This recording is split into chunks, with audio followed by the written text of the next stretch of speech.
wrap of winter. And 'tis the season on the year's biggest shopping day.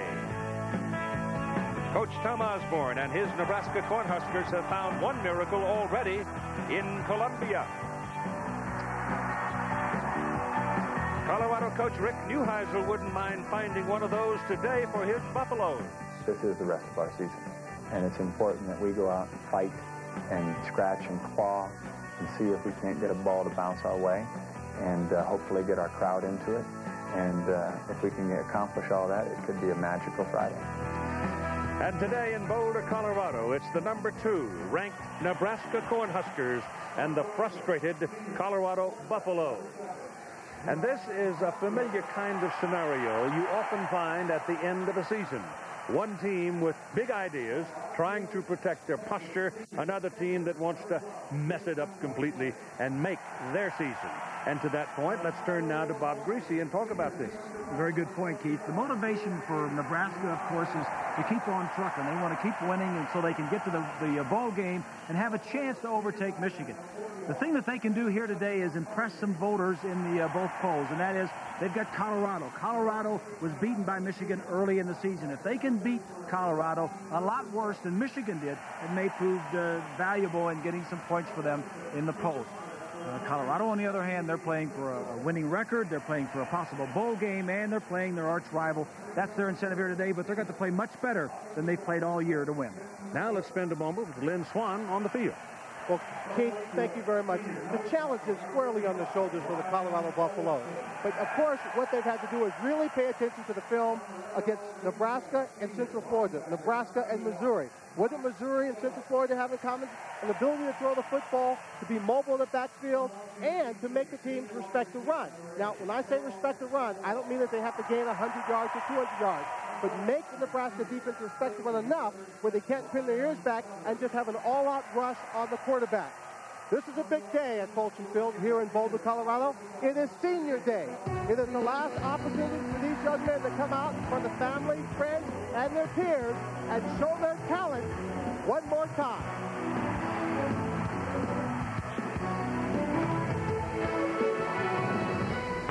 Yes, there is something wrong with that picture. It's a bright, warm sun reflecting across Folsom Field in Boulder, Colorado on November 28th.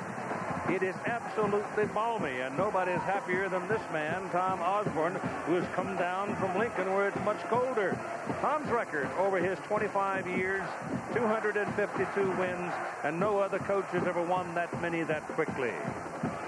The head man of the Colorado Buffaloes in his middle 30s now. He's been seasoned some this year. The record is 5-5 this season, coming off 2 previous seasons of 10 wins and only 2 losses in those. So his total record is 25-9. So it's an absolutely glorious day in Boulder as we get ready to play a football game between the Buffaloes and the Cornhuskers. Colorado won the toss. They elected to take the football. They want the first offensive series, and under the circumstances, it's probably a pretty good idea.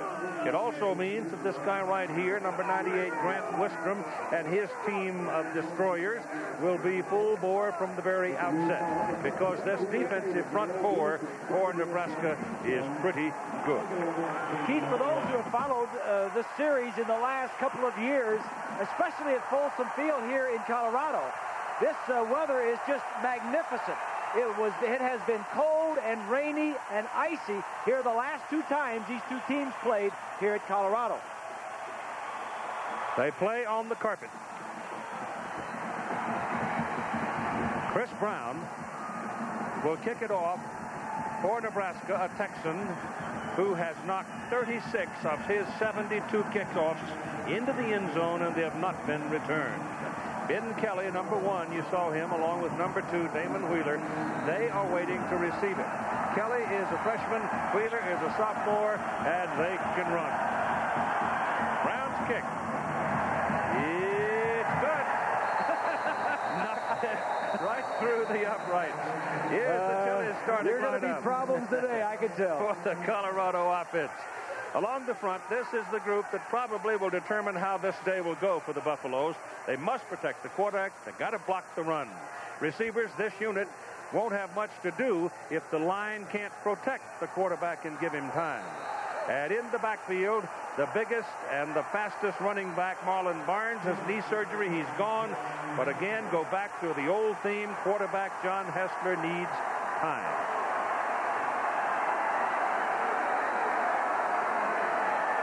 Here's the first snap. And the pass is away, and it's completed. And that's a good omen to Chris Anderson, the bigger of the wide receivers. The Nebraska defense along the front, this foursome is lethal, and they usually give quarterbacks very little time for anything except to run for their lives. In the linebacking core, the man in the middle, Jay Foreman's 235 pounds. He's flanked by light and fast Ortiz and McFarland. In the defensive secondary, there's some holes here. But the key here is the front four helps them a lot by just not giving the people that time. This carry will get it up near the 39-yard line with Herschel Truffman getting good blocking on the right side of the line with Eric Warfield coming over to make the tackle for Nebraska. You look at Colorado in the Big 12, Keith, they get it done through the air. Averaging second in the conference passing, 10th out of 12 teams rushing the football.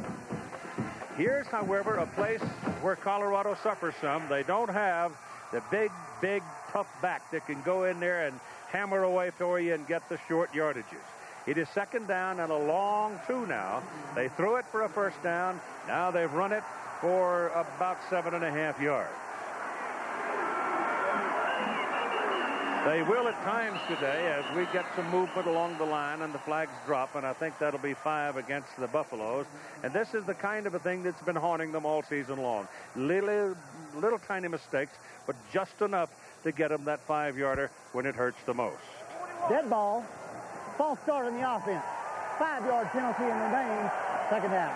Randy Crystal, as you see, is the referee. The umpire is Joe Darden, linesman Carl Johnson, Gary Brown, the line judge. The back judge is Ron Murphy. Scott Cook is the field judge, and Dwayne Osborne is your side judge. Keith, that turns a 2nd and 2 into a 2nd and 7. Now you come in question whether you're not going to make a first down. Before, you knew you were going to keep the ball, make a first down. Well, they go to a single back. Hessler back to throw it, gets it off to the sidelines, and the catch is made. The catch is made by Phil Savoy, who's been playing dinged up. He's had a turf toe, he's had a sore shoulder. But if Colorado is going to have a chance today, Phil Savoy's got to make some plays for him. Well, that's true, Keith. And if the one edge that this Colorado offense does have is their receivers are experienced and has an edge on the young defensive secondary for Nebraska. Here's a look at John Hessler. The first 5 games, 50%, not very good. The last 5 games, he has really come on. McFarland has come off the field for Nebraska, and Eric Johnson has replaced him. Buffalo's run it over the left side, and there's a yard there, and that'll take care of it. Jason Wiltz and Jason Peter occupy the interior positions along that defensive front four, and Jason Peter is considered by many to be one of the toughest interior defensive linemen in the country. He's got my vote. You got 2 of the best defensive linemen in the country, Keith, and Wistrom and Peter. To look at Nebraska defensively, first in the Big Ten in total defense and rushing defense. They don't give up many yards on the ground. Sherrington's in the backfield now for the Buffaloes. He's quick, got some power, But number 1, Eric Johnson, who has just come in there at a linebacker position, comes over and takes him out of there. He's out of Phoenix, a junior, Eric is. And so now the Buffaloes are looking at 3rd and long. Steve Warren comes in for for Nebraska, which gives the Huskers something of a goal line look on 3rd down and long.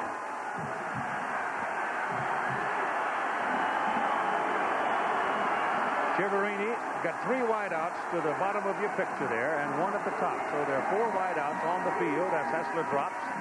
Better hurry. Takes off. Can't do it. So there's the pressure we were telling you that comes from that front 4.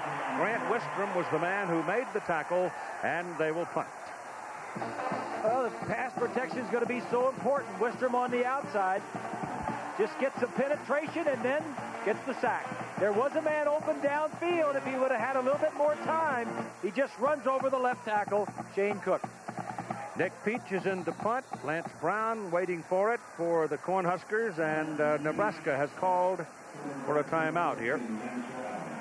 So they're going to rotate some people, and they didn't have the right people on the field, apparently, at least the ones they wanted for this possible return. So you got a timeout.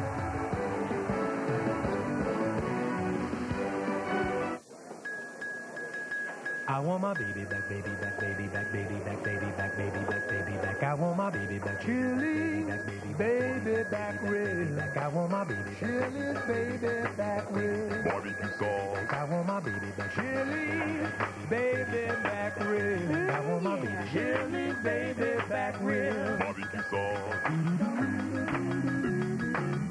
I got my baby back. Chili's grills like no place else.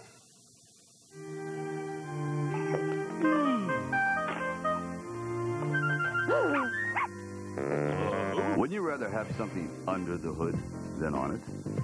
This is the supercharged Bonneville. One of the world's most powerful sports sedans. Inside and out. It's time traditional luxury collected some dust. Luxury with attitude. The Bonneville by Pontiac.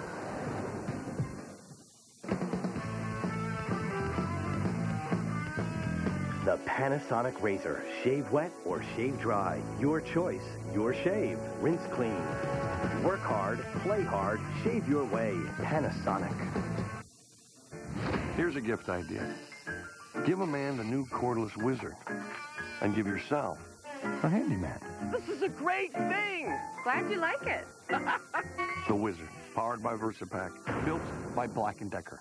The Skins Game, where 4 hungry guys go out to shoot birdies. Some come back with lots of stuffing. Others only get heartburn. That's why they play it on Thanksgiving weekend. All right, we're back in sunny and warm Boulder, Colorado on this day after Thanksgiving.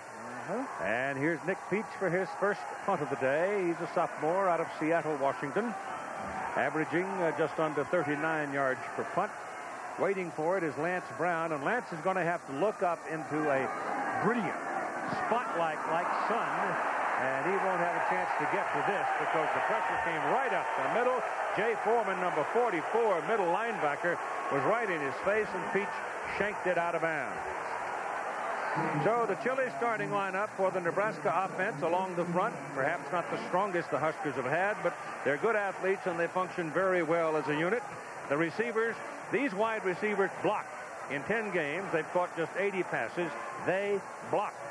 And the backs, well, they've all had a big season back there. Scott Frost could reach 1,000 yards today in both rushing and in passing.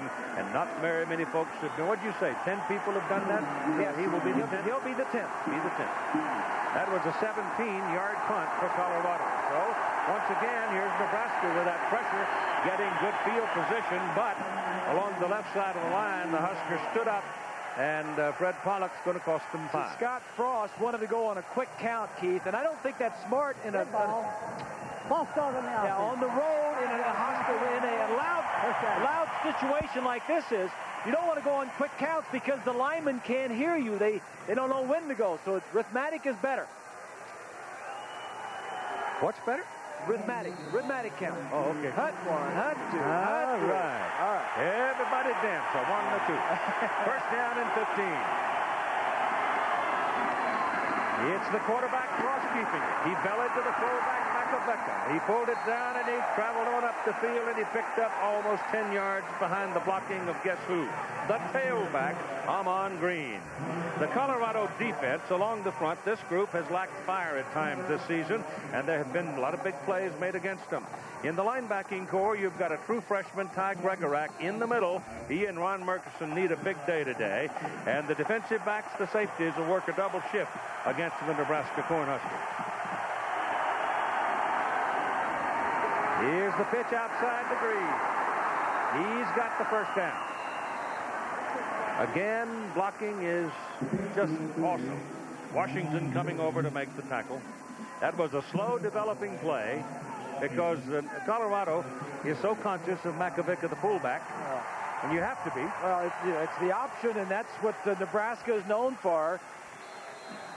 Nebraska offense, look at what they've done in the nation. They're first overall, first in a lot of categories, 106th passing the football. They don't care where they are passing. They're going to run the football at you all day long. They got their power set. That means they got two blockers going that way, but there's a heck of a play defensively for Colorado. They just ran right through the Nebraska blocking, and there's going to be a loss on the play. Ferguson was one of those going through to make a play along with Hannibal Navy.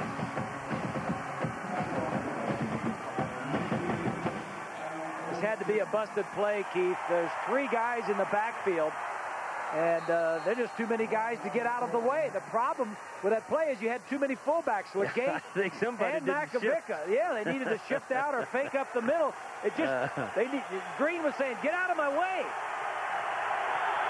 It's 2nd down and 17 now as Cross puts it in the air, and it is dropped by Lance Brown. Brown had the ball right in front of him. Damon Wheeler. He had Wheeler shielded off by his body, and he just dropped it. Well, from behind the defense, Scott was looking to our right side. He wanted to throw to the tight end.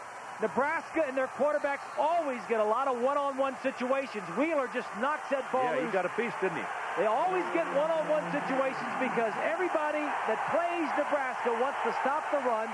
With 7 or 8 guys up in the box, that leaves a lot of single coverage on the wide receiver. So give Wheeler more credit on that. He did get a piece of it. Got a piece of it. 3rd down and 17. There's your belly to the fullback. The keeper by Frost breaks that tackle at the line of scrimmage, breaks another one, and pounds on down the field for a 1st down. Did you say 3rd and 17? Yep. And they run the option. The quarterback keeps it. I mean, this is a play that right Nebraska there. feels like, hey, we can pick this up. 3rd and 17 is like throwing the ball. They have confidence in these option plays. And Scott Frost has just had an outstanding season. Ryan Black was the man who had his hands on his feet and couldn't wrap him. You have to wrap Nebraska runners. Get your arms around him. Yeah. If you got a rope, use it too. And the quarterback is a runner, no question about that. Here's Makovica pounding up the middle and gets about 5 yards on the carry. And he's brought down by Viliami Maumau. Scott Frost came into this game 940 yards, 16 touchdowns. Lamont Green is almost 1,500 yards. Makovica, the fullback, look at their average per carry, all of them over 6 yards. Scott Frost, Keith, is 5th in the conference in rushing. Now, he's a quarterback, but he's 5th in the running department. 2nd down and 5. They go to Green, and they stop him after a yard. Maumau again leading the tacklers along with Olsen. Maumau 77, and he's a chunk. He's a chunk is right, 310 pounds. Name in he's Tongan. He's a native Tongan. His name in native means destroy. A.J. Kristoff is the defensive coordinator for Colorado, and he's got all kinds of hopes and plans for this. But the best part about this game was he had 2 weeks to prepare for this option. Yep. Here it comes. Frost. They stop him short of the line of scrimmage. Short of the 1st down. He got across the line of scrimmage for about 1.5 yards. And on 3rd down, it's Marcus Washington getting his 3rd tackle of the ball game. Well, the corners, Washington is a corner, are going to have to be very active and come up and make tackles. You mentioned earlier that these wide receivers, Keith, are blockers. Well, today the corners for Colorado are going to have to be tacklers to counteract that blocking from the wide receivers. It is 4th down and 2, and Nebraska will go. Brown's got a leg long enough from here, but they're going to go for it on 4th down and 2. Give it to the fullback, Makovica. And he's got his 1st down at the Colorado 26-yard line, and they just simply overpowered Colorado right up the middle. Well, the right side of the offensive line, Eric Anderson and Zadiska, and the tight end just made a huge hole. You look at Eric Anderson, that entire offensive line, Keith. Every time we do a Nebraska game, I enjoy watching this. It's very athletic.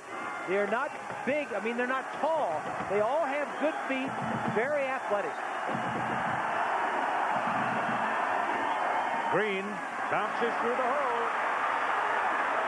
And he is down to the 15-yard line. Ryan Sutter brings him down. Well, Keith and Bob, I think Nebraska is trying to send an early message to Colorado that they're going to take this football and just drive it down the middle of the field and do the things they have to do. They don't want to give up possession of football on fourth down. They're just going to take it to them. And if they're successful, it's going to be an extremely long day for the Buffaloes, Keith. Well, I think the Buffaloes expect a long day, but all they hope to do is keep it close and somewhere along the way get a big play. Here's Green turning it on first down. And will take down after a couple of yards on the carry. ABC's Monday Night Football this week will go to the NFC Central. Defending champion Green Bay Packers going to Minnesota to play the Vikings. This is a big ball game in the whole sum of the season for both these teams. That'll be at 9 Eastern time here on ABC Monday night. The Packers and the Vikings. This is Makovica, the fullback. He's down across the 10 and rolls to the 9 or the 8 maybe.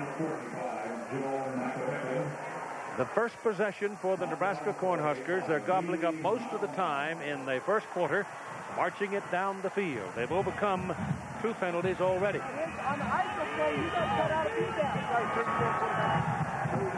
Rick Neuheisel told us yesterday that he wanted to shorten the game. He didn't want to. He wanted to keep possession of the football. He wanted to take time off the clock. Well, time's coming off the clock, but it's with Nebraska on the field. Steps off. Frost has still got it.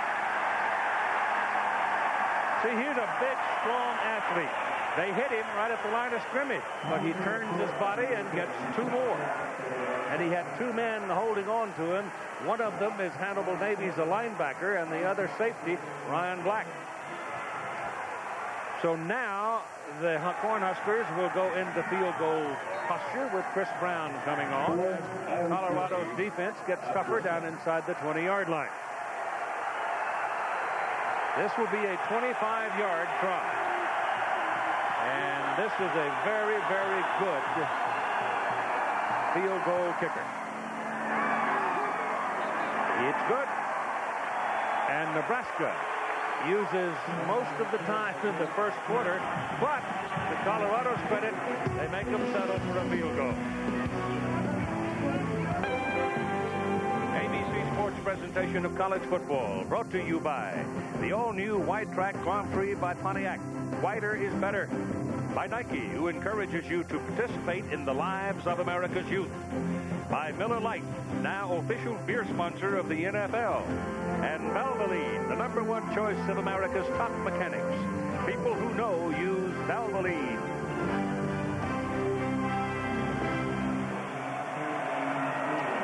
A mostly full Folsom Field. Watching Nebraska take a 3-0 lead. We'll kick it now to the Buffaloes. They've got Kelly and Wheeler back there. And Brown denies them the opportunity to return it again. So they'll come out to the 20-yard line where it'll be first down. At the 20. John Hessler, the last time we saw him was at Michigan. At least the last time this crew saw him. It was a tough day against the Wolverines. But there are 2 or 3 factors that come into play here, and they haven't, I don't think, enough been made of it. When John Hessler had that big sophomore season, backing up Coy Detmer, he had different people catching the ball. A couple of years ago, yeah, and he came in a relief role, Keith. You're right. Good linemen, better linemen than they have now, and better receivers than they have now. So they come out and set up in the eye. They'd love to run the ball right at Nebraska some. Let's see if they try it. Yes, they do. But I don't think you're going to make a living running against the Nebraska defense. Well, Rick told us, carry. Yeah, Rick told us yesterday we want to take time off the clock. We want to control the ball. We want to run right at them. Their speed, left to right, is too much. We're going to run right at them. quick passing, and then we're going to take our shots downfield. Maybe when we get around midfield, we're going to throw the ball deep downfield and take our shots one-on-one on their young defensive backs. Second down and 6.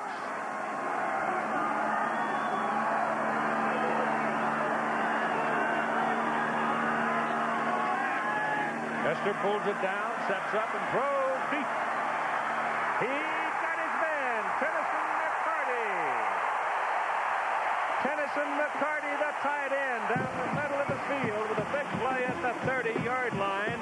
This is a kid who has such arthritis in his feet that it's amazing he can walk well, much less play football. Well, he's a fifth-year senior playing his last game, and I think what you're going to see is a little push-off at the right time by the fifth-year senior.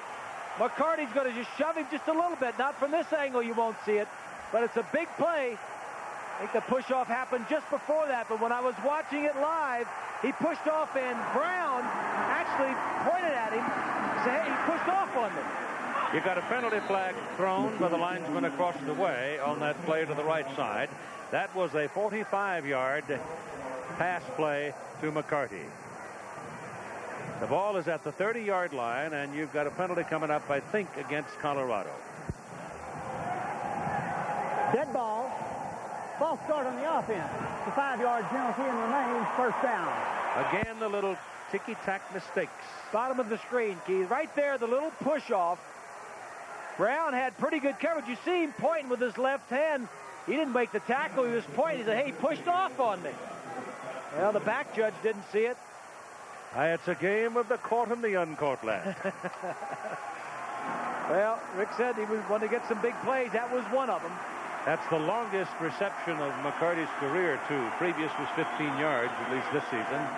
On first down and 15, Hessler's pass to the sidelines is incomplete. Thrown very hard. He had to kind of touch that ball in between defenders, and Savoy really had no chance to get it. Well, and he didn't want to take a sack. It was a 5-step drop. Take 5 steps and throw it. If he's not open, just throw it over. He gave him a chance to catch it, but he did the right thing. Get rid of it. Don't take a sack.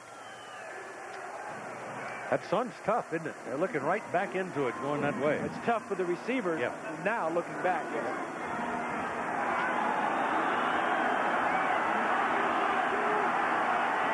Sherrington is the deep man in the backfield. Wayne Sherrington from Santa Ana, California with the ball. Didn't get a real clean start. Stumbled a bit. Jason Peter takes that big old arm and knocks his feet from under him. So the ball will be put down right about the 33-yard line. Jason Peter, number 55, Keith, right here, watches. He's going to get in. Going to fight the battle in the defensive line first. Fights off the block of the guard, keeps his feet, and gets in there and makes the play. If he hadn't have been there, there was a nice little hole on the left side. Third down and 13 now for Colorado. A 5-yard penalty hurt him. Double wide, top of the picture.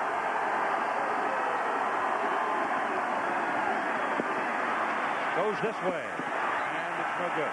Intended for Marcus Stiggers. Stiggers is only 5'7", 175-pound sophomore out of Dallas, and he could not stretch for it. You know that on Colorado's opening drive, the number 4, Octavius McFarland, left the playing field. He sustained a hip pointer, and he came to the sideline. The trainers put a pad on that hip and said he is questionable. He has not, at this moment, returned into the ballgame. Keith? All right, 20. Eric Johnson playing in place of him. Jason Leslie is in to punt. Oh, I'm sorry, the punt. It's a field goal try of 50 yards. And no good. Jason Leslie is the young man that came over here from UCLA. And he swings his leg, had plenty of leg on the 50-yard try, but it pulls just to the left and misses. After the missed field goal try by Leslie from 50, Nebraska gets the ball back at their own 33. They lead 3-0, and you've got a minute and 42 seconds to play in the first quarter. A.J. Kristoff, the coordinator for the Buffs defensively, said we don't want anything bad to happen to us early. We want to stay in the ball game and not get down. Well, they're in the ball game almost the first quarter. They've only given up 3 points. One of the interesting substitutions, as that play picks up a couple of yards, is Ben Kelly, the freshman. He's in there at 5'10", 175 pounds. So, you know, with Sheldon Jackson, for example, Nebraska could get a huge size advantage over Kelly on that intermediate pass route. But Kelly is in there at corner, replacing Davis. He in Washington with the corners right now. Anybody in there on that Buffalo defense better be good tacklers, Steve. Right. First and foremost. 2nd down and 8 from the 35. Cross gets his pass away. They've got the screen set up over here, and it didn't work very well. It took a long time to get it unwound, and finally Kelly was able to get to the ankles of Ahman Green.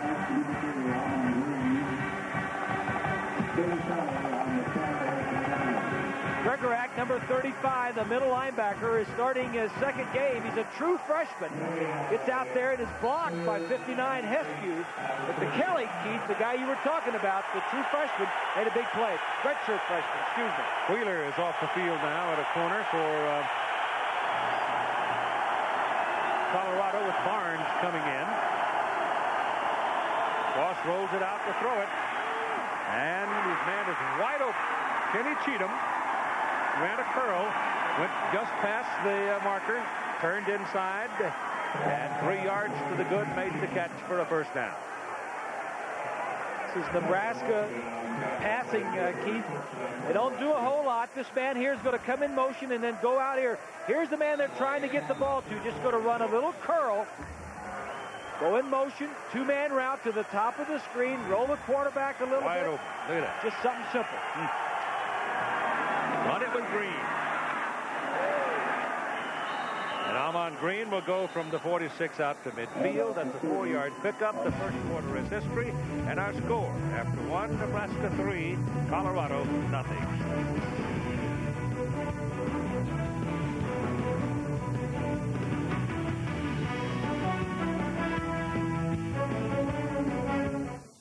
Why are big clearance events usually clear out of what you came in for? Racks of this and this. Why is getting the exciting, different stuff such a big deal? It should be a non-event. There's a great selection of excitement in store at your Pontiac dealer. And now with 2.9% APR financing, you can get average finance savings of over $2,100 on the driving excitement you want. Glad I beat the rush. Oui, tu as la chance. Yeah, I love chicken. Get great value and selection at your Pontiac dealer. See one today. State Farm presents Rules of the Game. We're talking about the exchange of the ball between the center and the quarterback. In this play, the quarterback simulates receiving the snap. Is this a foul?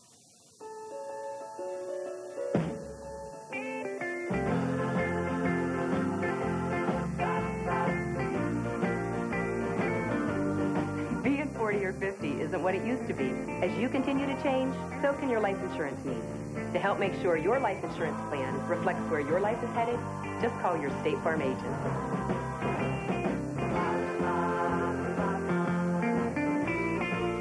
State Farm understands life. We're talking about the exchange of the ball between the center and the quarterback. In this play, the quarterback simulates receiving the snap. Penalty, false start. Rules of the Game has been brought to you by State Farm. Like a good neighbor, State Farm is there. You're watching ABC.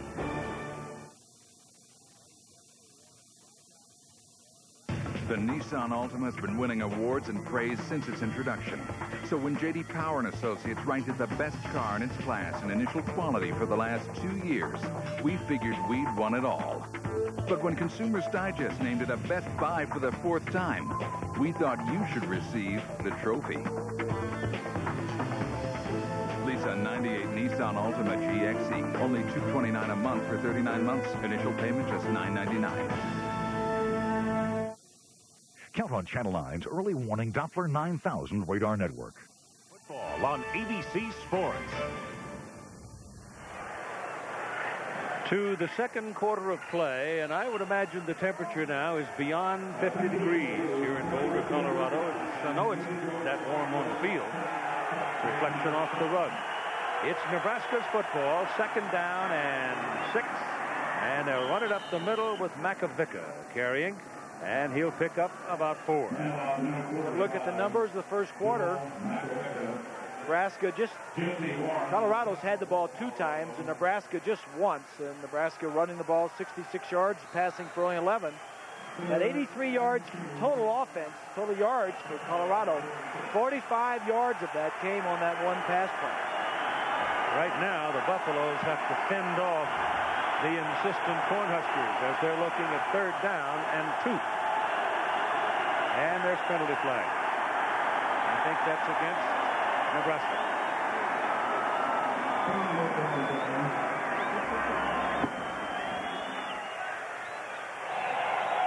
Dead ball. False start on the offense. 5-yard penalty and remains 3rd down. Well, so far, A.J. Kristoff has been able to do much of what he wanted to do, and that is simply keep Nebraska from getting into the roll, getting the rhythm, getting the whole thing started. Once they get momentum, so far the Buffaloes have kept them away from it. Cross options down, pitches back to Green. But he's dropped his shoulder, and boy, he hammered Marcus Washington. But Marcus stopped him short of the 1st down when it looked like he might break it big. Green, he got a heck of a spot, I'll tell you that. The fullback in this option, Keith, is very important. Watch Makovica, number 45, gets the block on the middle linebacker, Grigorak. And it's going to be close to the 1st down.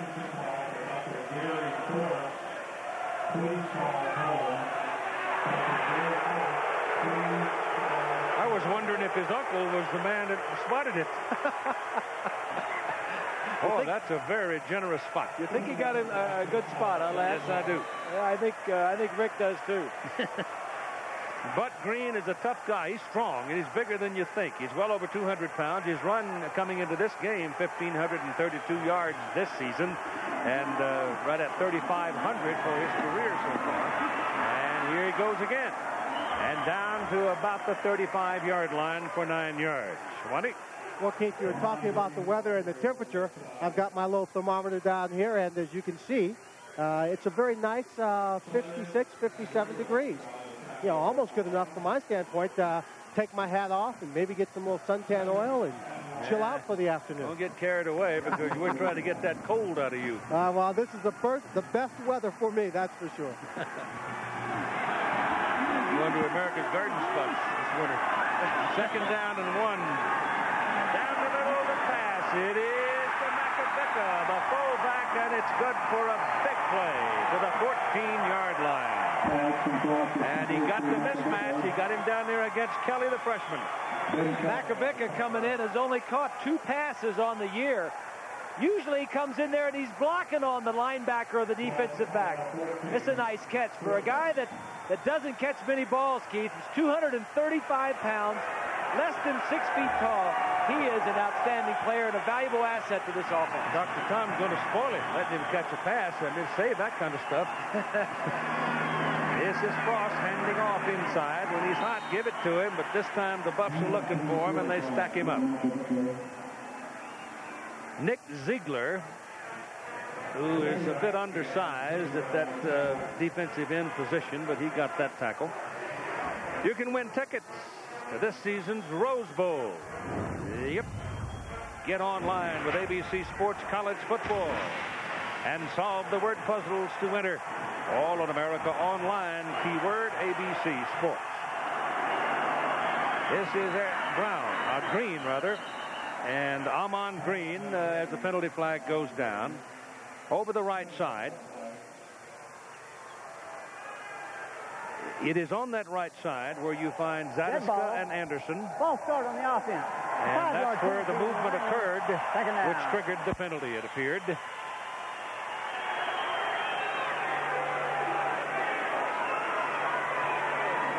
In recent games between these two teams, they've traded a lot of paint down in the trenches, and they're getting back to it again today. Newcomb is on the field for Nebraska. But this is Scott Frost running it into the end zone for a touchdown. He looks like an old-fashioned tailback. He is. I mean, it's exactly what he is. He's just... He'd be an All-American in a single wing for General Nealon, I'll guarantee you. You got that right. I mean, he's where he should be. I mean, he's back in Nebraska, running the option, running the ball, and throwing it some. This is an ideal type quarterback for Tom Osborne. Chris Brown for the try. Pops it up good.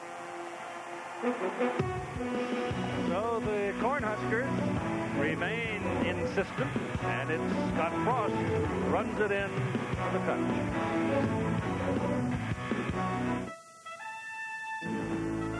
This is the Triton-powered Ford F-150, and this is a 102,000-pound earth mover.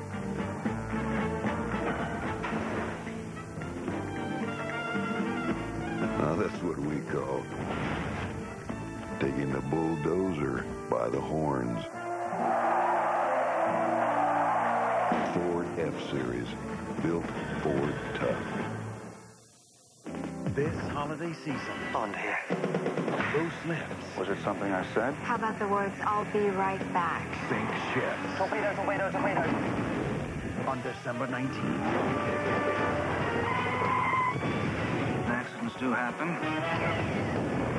They frequently do with you. The world belongs to Bond.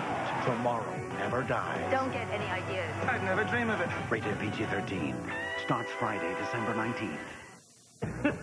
Hope my car gets fixed today. And my sink. And my furnace.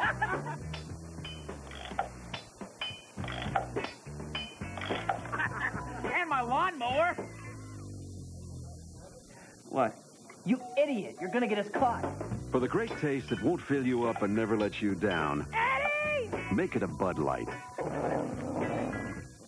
Herbie's back in an all-new adventure. He's alive. And this time, he's in the race of his life. The Love Bug. ABC Sunday at 7, 6 Central. There are your numbers on the scoring drive. Frost from 19 yards. He now totals 992 yards rushing for the season. He's picked up 32 yards on 3 out of 4 passing so far in the game.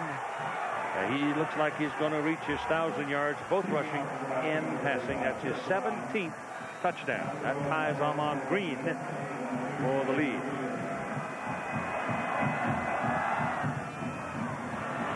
Line drive is caught at the 1-yard line by Ben Kelly. He's one of the best in the country if you give him a little daylight. And he's out across the 30-yard line. Keith, let's go back and take a look. Watch as the offensive line is going to block down this way. All 3 of these guys are going to come in. The back 2 guys, first guy's going to kick out. The other tackle's going to lead up in the hole. This is a quarterback draw trap. Stop it right here. Look at the seam right here. The lineman blocking right there, and you got a lineman in the hole. He didn't have anybody to block. That's Anderson. He's looking for somebody to block. Scott should have given him the ball. Let him score.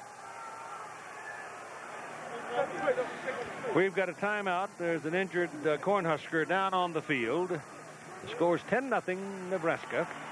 And whoever it was, Mike Brown pops up. We got 2 Browns in the defensive secondary. Got a Brown and a Green. And we got a Green on the offensive side of the ball. We got a North and a South and an East and a West coming next year. Clint Finley, number 20, will replace Mike Brown. And it's from the 31-yard line, a first down for the Colorado Buffaloes. Hessler hands it off up the middle. And it's Herschel Troutman for about 4 yards, and we go to John Saunders. It's time for the Burger King update. Texas against Texas A&M. And Texas trying one last time to mount the comeback. James Brown to Kwame Cavill, who comes up with a catch, then pops the ball loose. It's recovered by Jason Webster of A&M. And they go on to win this one, and they're ready for Nebraska next week. Keith, back to you. Down in San Antone, where you can walk by the river and feast upon the fare that makes you ample. That's the game that Texas upset Nebraska last year. The championship game. Kessler, his lineman stepped on him, but John delivered the pitch anyway, and they were trying to sweep it. I don't know how he got it out. I don't either. But I don't know how he got that ball out. They keep from breaking a foot with a big old lineman standing on it. This happens a lot. A lineman will step back, pull back, and step on his foot right there. Now he says, how do I get this ball back there to him? That's just great improvising by the quarterback. McFarland is back on the field now. Octavius made that tackle. So he's got the hip pointer wrapped up, padded sufficiently to go back and play. 3rd down and 8 now for Colorado. They need something good to happen before the hole gets too deep. Hessler takes off. And John dives for his 1st down, and if they give him a decent mark, he's going to have it. Grant Wistrom came up, though, to lay it on him and try to keep him from getting there. I don't think they gave it to him. He ran right out of his shoe. You don't want to be in too many 3rd and long situations against Nebraska. Wistrom put pressure on him in the backfield, and then when he started scrambling, got upfield and made the hit. I think he'll go for it if he doesn't get it. They're going to measure it. It's a good measurement because it gives Colorado and Rick Neuheisel some time to think about what he might want to do. Joe Rick turns. I got one coming, guys.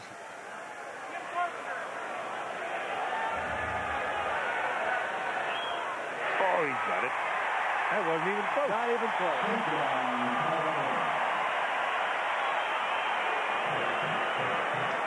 Rick, you see both head coaches are calling the plays, and Rick singles them in, whereas on the other side of the field, Tom Osborne sends them in with the different players. Both of them ex-quarterbacks. UCLA for Neuheisel and Hastings College in Nebraska for Osborne. 1st down at the 41-yard line for the Buffs. Hessler's pass looped. He's got air under it for Savoy. He caught it. He's going to call him out of bounds. Yep. Oh, my goodness. They need something good to happen. And they're not getting it yet. Savoy was defended by Sweeney, the freshman. They had the matchup they wanted. And he didn't get the foot down. I don't know. It looked like did he juggle the ball?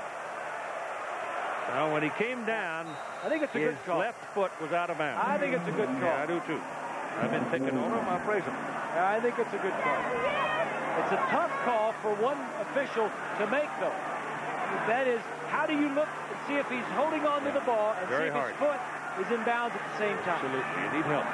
2nd down and 10. Good play by Colorado, though. Very good pass and catch. Just 6 inches the difference. That's Chiaverini, who is their possession receiver, and Darren will pick up almost 9 yards on that reception. You got that right. Good throw by Hessler. John threw the ball well today, Keith. The one that we just saw down the field was right there. Could have been caught, and Nebraska just needs to stop him, and Hessler's just converting 3rd downs into 1st down. 3rd down and long one. And they go inside to Charrington, and again, it depends on the mark. It's that close. Those linesmen, they've got a bunch of tough calls already. Yes, they have.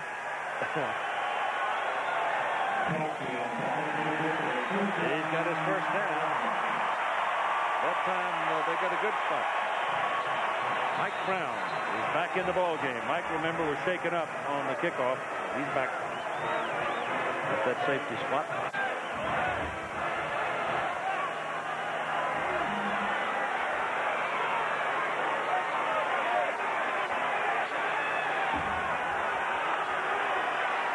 .49-yard line of Nebraska. 1st down, Buffalo. 10-0, Cornhuskers lead. Hessler's pass down the middle. Penalty flag. thrown right where the quarterback was standing. So let's see what we've got. Holding Colorado. Thought that might be the case. So it bangs 10 yards against the Buffaloes from the spot of the foul. And the spot of the foul is back on the Colorado 46-yard line, so they're going to walk off 10 from there. On the offense, it'll be a 10-yard penalty from the spot of the foul, and it remains first down. Right here, number 78, Melvin Thomas, against Jason Peters. Peter tries to get around him, and Thomas has got him wrapped up pretty good and just kind of throws him to the ground. The umpire standing right behind the defensive lineman. So it turns into a 16-yard penalty from the spot of the foul. That's a killer. 4 wideouts on the field, and it's first down and 26. Hessler steps up, gets it away. He's throwing for Stigger. It is intercepted by Nebraska's Eric Warfield.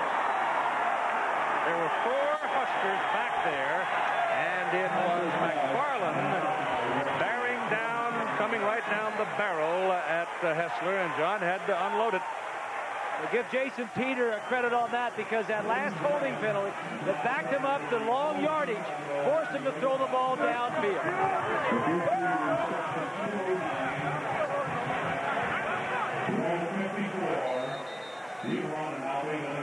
Rick wanted him to look him off a little bit.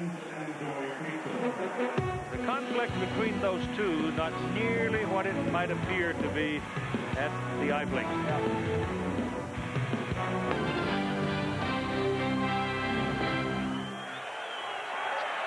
10-0, Cornhuskers lead the Buffaloes. Hessler having been intercepted, Nebraska goes to work at their 32-yard line. And there's a pickup of a couple of yards on the play inside with Green. Here's Swannick. Well, Keith, as a receiver, when you're running down the field, you see one of those high passes coming at you. It's almost like announcing to the flies, there's honey on the ground, come get it. When the ball hangs up, the secondary has a lot of chance to react. Look at them, just gathering themselves, and they're looking at the ball, coming back, and they're in a better position than the receiver, who's got to look back at the ball. The secondary can come forward and attack that pass, so it's always tough for the wide receiver to make that play, Keith. Stiggers made a try to knock it loose, but he was outsized on the play. Here's your option. And it's first down, Nebraska at the 49-yard line with Ryan Sutter knocking him out of bounds. And you got a Cornhusker hurt. Hurt a lot, apparently. Number 59, that's John Heskew, the center, and he's holding on to his ankle. Keith, take a look at the top. Warfield right up here. Now watch as the quarterback's going to go back. He's going to look this way, and that's going to pull the free safety that way. That's what Neuheisel was talking to him about. He wanted him to look off. He looks to the right the whole time, and the Warfield, the guy that's going to intercept this ball, is going to go that way from the get-go. That's what Rick was talking to him about on the sideline. So we've got a timeout for the center, John Heskew. Is in at center, replacing Heskew, all 280 pounds of him. He'll play guard, too, if you want him. He can do a lot of things, and Nebraska's play selection clearly reflecting that everything is normal. Normal, exactly. And passes 4, and they've completed 3 of the 4. First down and 10. Option Portis. Pitch back to Green. Good tackle. That is a very good play by Ben Kelly. On Green. Tackle on the play by Ben Kelly.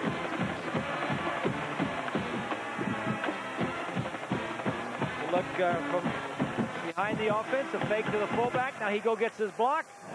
This is just good defense here. Well, Keith, Heskew has a sprained left ankle. They cut the tape off. They're going to further examine it, but right now it's a sprained ankle, and we'll have to wait to see if he gets back in. Thank you.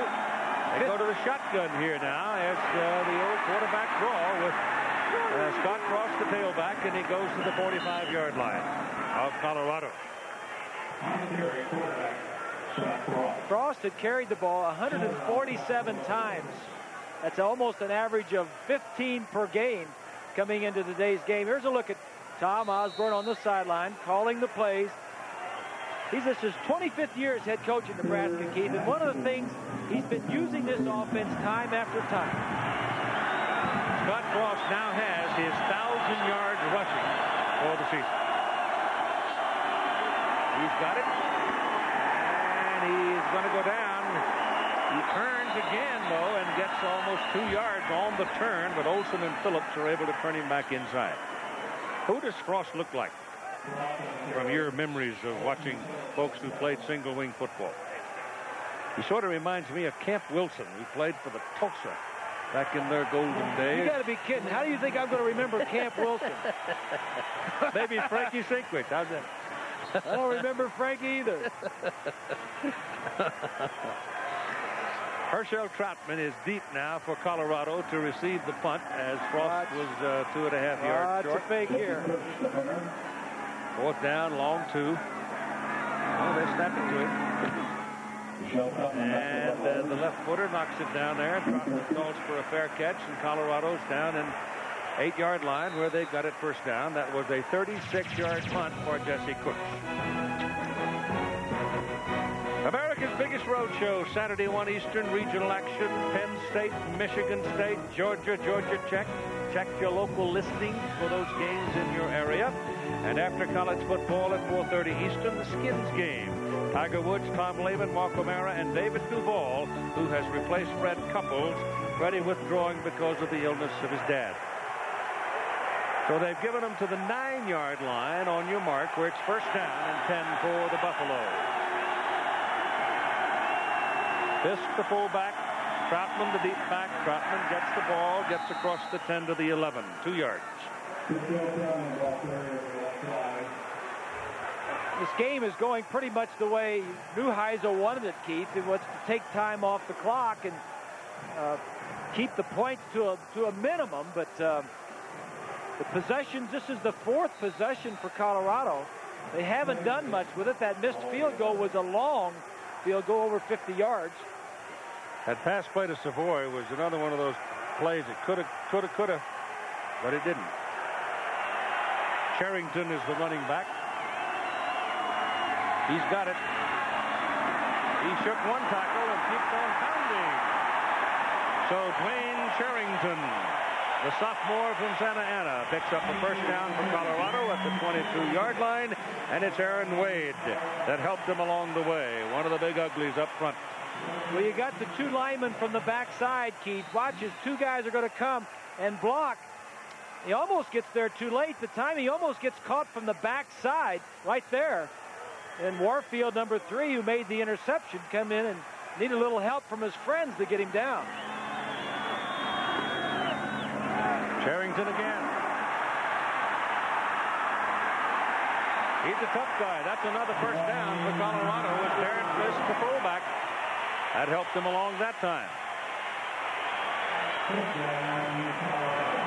So that's the idea that Colorado had, run right at him. They feel they can do that better. Wistrom on the other side, number 98. That guy's motor is always running. Yeah, he only beat up 3 guys that time. Jason Peter, I'll tell you, his motor's running all the time, too. 3:50 to play in the first half as they come to the ball.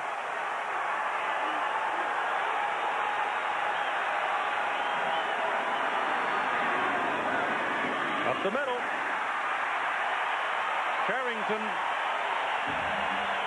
So he's come in and turned in some impressive work. Put that ball at the 40-yard line, Colorado side of the field.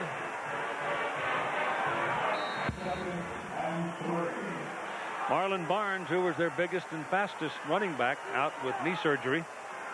Just had that surgery this week, and he'll be back next year, as will Charrington.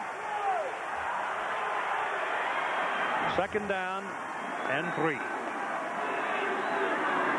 Oh, Hessler almost dropped it. Pitches it back to Charrington, and he will lose on the play.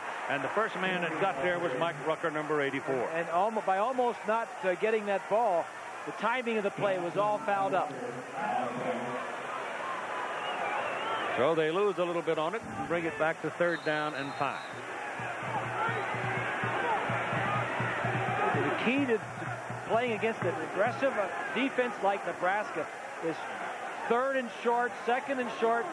They've had a couple of 2nd and shorts, and they've messed them up on penalties or missed snaps, and now they go backwards on 2nd down.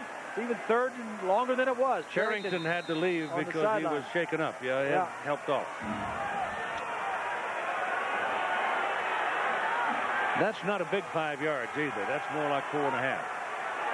So you got Phipps, 3 wide outs at the bottom of the picture, 1 at the top.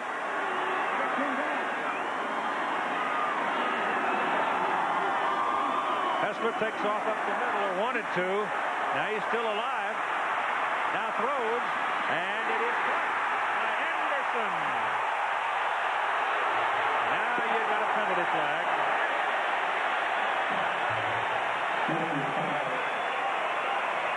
They may wave that one off. I don't know what to do. Wistrom was the man who came in and spoiled the play. Yep.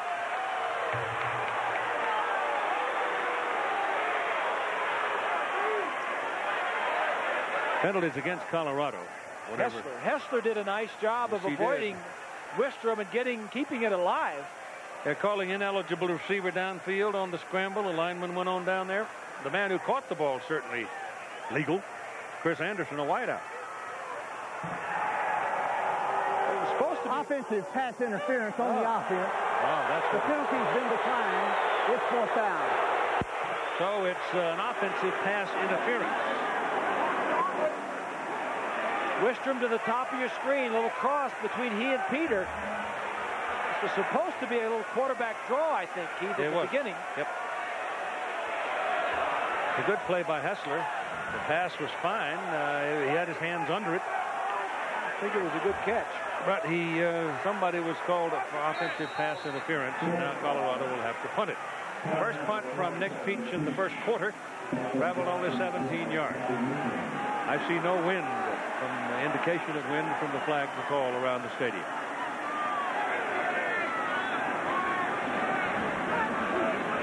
Newcomb is the deep man. And they go for it. Charrington back in the ball game. All the way down to the 19-yard line. Great call by Rick Neuheisel.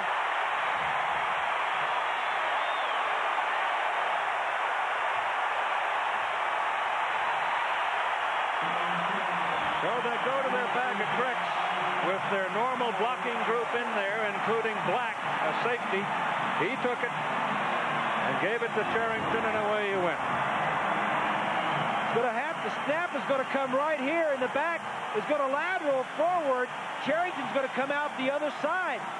Snap to the right side, the up back, little forward handoff behind the line of scrimmage.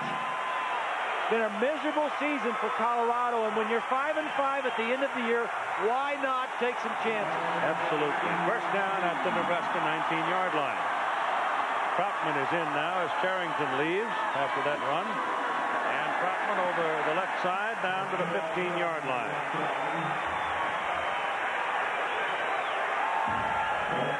Black handled that ball pretty well, didn't he? It was a well-executed play. Special teams coach Bobby Hawk for the Colorado Buffaloes. Of course, Osborne's crew knew that something might be coming. They thought they were ready for it. It was just blocked very well. On the 15-yard line, 2nd down and 6 for Colorado now. That's from Nebraska 15.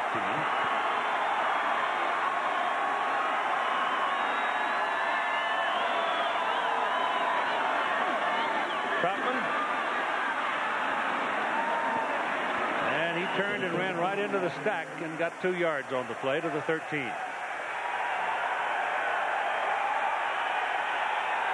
So it is 3rd and 3. They're saying 4, but it's not quite 4. It's a big chance. Play in the ball game. Yeah, no question. Well, the punt, too, the fake punt, because if they hadn't made it, it would have given Nebraska ball inside the Colorado 50-yard line. Right.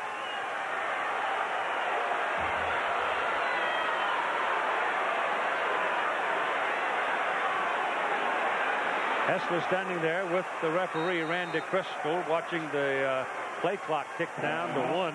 Then he called his timeout. So he's burning as much time as possible. He wants some conversation now. This third down play is coming up. Colorado with its biggest threat of the ball game, trailing 10-0. They've moved the ball 78 yards on the ground in this possession. All of this movement on the ground. Started on their own 9-yard line. And this drive was that fake punt. And you've got Charrington back in there at the deep back. Fisk in front of him. Single coverage down here on the wide receiver. Third down. What a pass.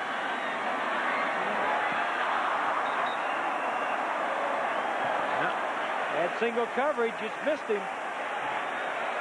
Chiaverini was the man. And they'll go for 3. It won't be Leslie, I don't think. Probably Jeremy Aldridge, who does the bulk of their field goal kicking.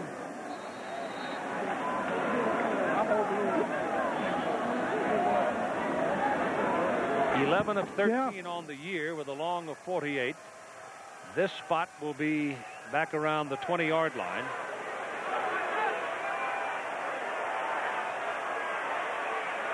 Colorado going to take another timeout. Yep, they let the play clock run down and take another timeout.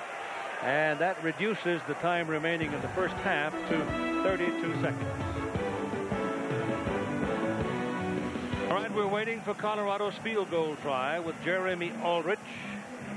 Welch will do the snapping on the regular center on the play. Normally it would be Brody Hefner at tight end, but Hefner is at the tight end position. The holder is Andy Mitchell, who's the punter.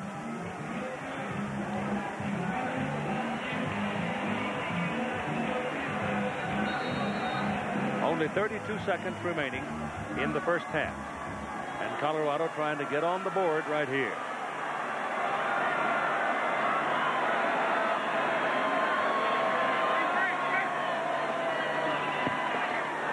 And they do.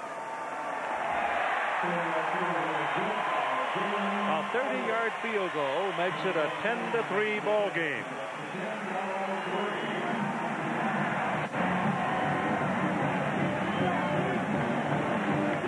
The big 3 points for Colorado, Keith, just getting on the board and making a game out of it. Now they've scored, they've broken the ice.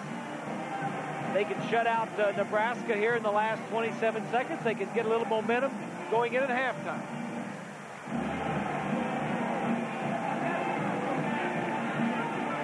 Provided, of course, Bobby Newcomb doesn't get loose here. Oh, yeah, that's what I'm saying. 27 seconds is a lifetime to run a kickoff back. I think this Bobby Newcomb is going to turn out to be a very exciting football player at Nebraska. He's out of Albuquerque, New Mexico. But he's not out there. Chevin Wiggins and Joe Walker this time. Joe Walker's another one. He's a freshman. Nebraska using freshmen quite a bit these days. We see that all around, Keith, as we go around. And we don't see it here at Colorado. And Rick Neuheisel was saying yesterday that he's going to do that in the future. Play more true freshmen. Because they're better than the guys that are backing up right now. And with the 85 scholarships and the injuries that you have and all that, we're seeing it everywhere we go, all the way around. But after 3 years of school, they can go to the pros if they're really good. Most of them are doing it. You're not going to keep the good ones anyway. That's right. Jason Leslie will kick it off now. Both place kickers, 2 of the place kickers in this game are from Texas. Jason from Malicious. And he knocked it all the way into the corner of the end zone, and they're not going to bring it back. Joe Walker will touch it, and they'll bring it out to the 20, and you've got 27 seconds remaining in the first half. Well, TGIF is back again tonight on ABC, starting with Sabrina, then brand new episodes of Teen Angel and Boy Meets World, and a special half hour with the hot musical group Henson. That's all tonight on ABC.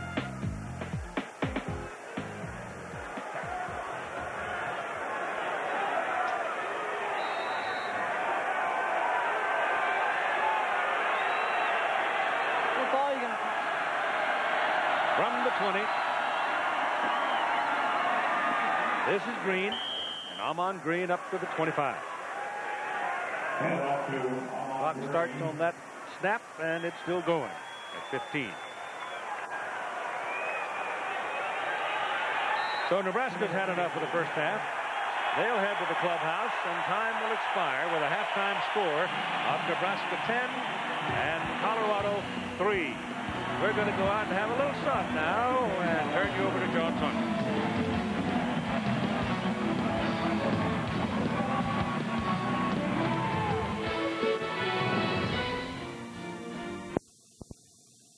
He is refreshed and ready to go. Now, we have had not one single 3 and out in this whole first half. We've only had 7 possessions in the game. Nebraska's only had 3, scored twice. Colorado's had the ball 4 times, and every possession has been at least 5 plays. So there's been no 3 plays in punt, something you normally see in games like this. And Scott Frost has become the very first Nebraska quarterback ever to rush for 1,000 yards.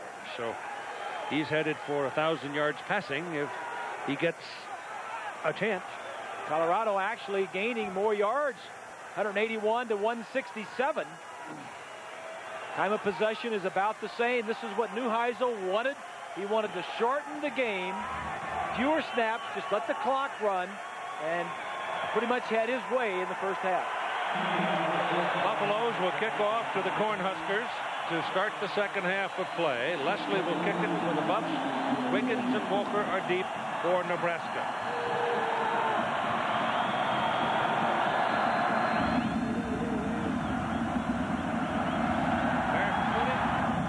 Place kicker knocks it way back in the end zone. It'll come out to the 20.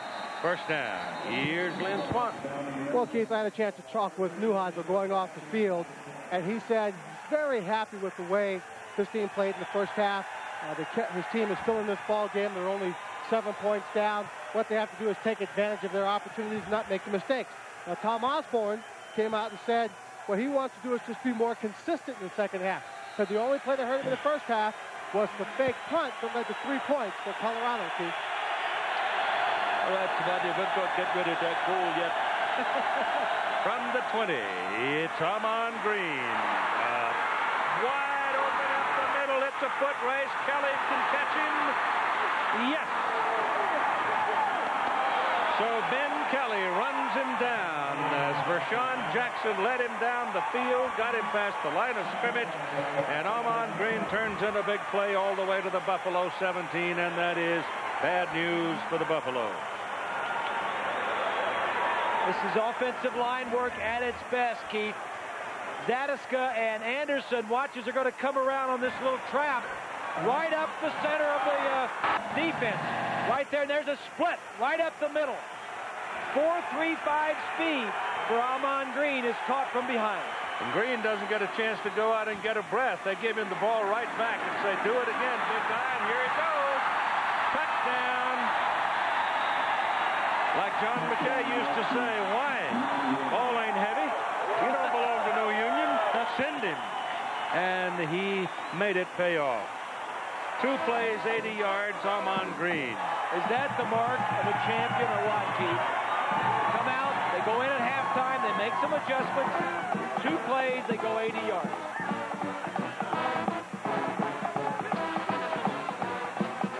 Trying to make it 17-3 with Chris Brown on the flesh. Thompson, that's just what I expected from you, son.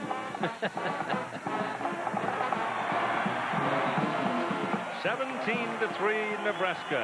Green now, 14 carries, 132 yards, and a touchdown. 2 carries in that drive of 80 yards with a touchdown. Amon, you can now rest.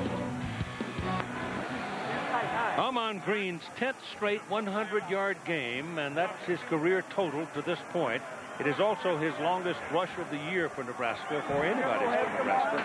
If he comes back next year, which there's every indication that he's going to, he'll have a chance to catch Mike Rozier in the record book. I've not heard one word to suggest that he was not coming back. No, and he's kind of been the forgotten guy this year, Keith. They talk about all these other running backs around, and Amon Green has done a nice job. He probably likes it. Yeah, exactly. Well, Keith, Bob, I talked to Tom Osborne about that fact just before the game. He said he's a low-key guy. He doesn't talk much, and you're correct. That's why there hasn't been a lot of attention about it. But he's of the mind that if he stays another year, and that's strictly going to be his decision, that he is going to elevate his stock for the National Football League. He had a couple of guys he said that he thought would have been low first-round picks if they had left early, stayed on in Nebraska, and they were high first-round picks, and he thinks that'll be the case with Ahman Green. Keith? All right. And here's Colorado now. First down from the 20. Hessler's flush. Looking for help. Throws it as far as he can for Cheverini. He caught it! Oh, great play. He was defended by Sweeney just about as good as you could do it, and he just went up and got it. And it's a big play for the Buffalo. That was a nice play by Hessler, too, Keith. He got outside.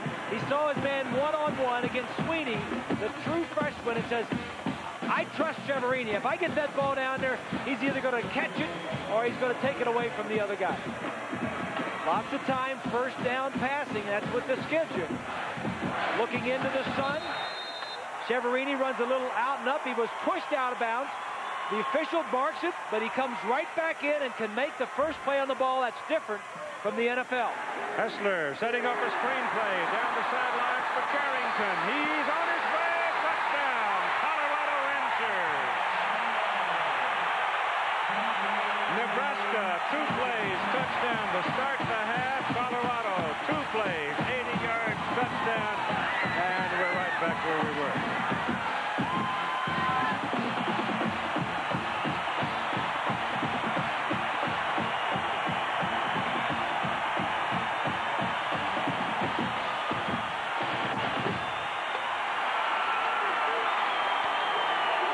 Well, that's pretty exciting stuff. You said it, partner. 2 plays, both ways, back where we started.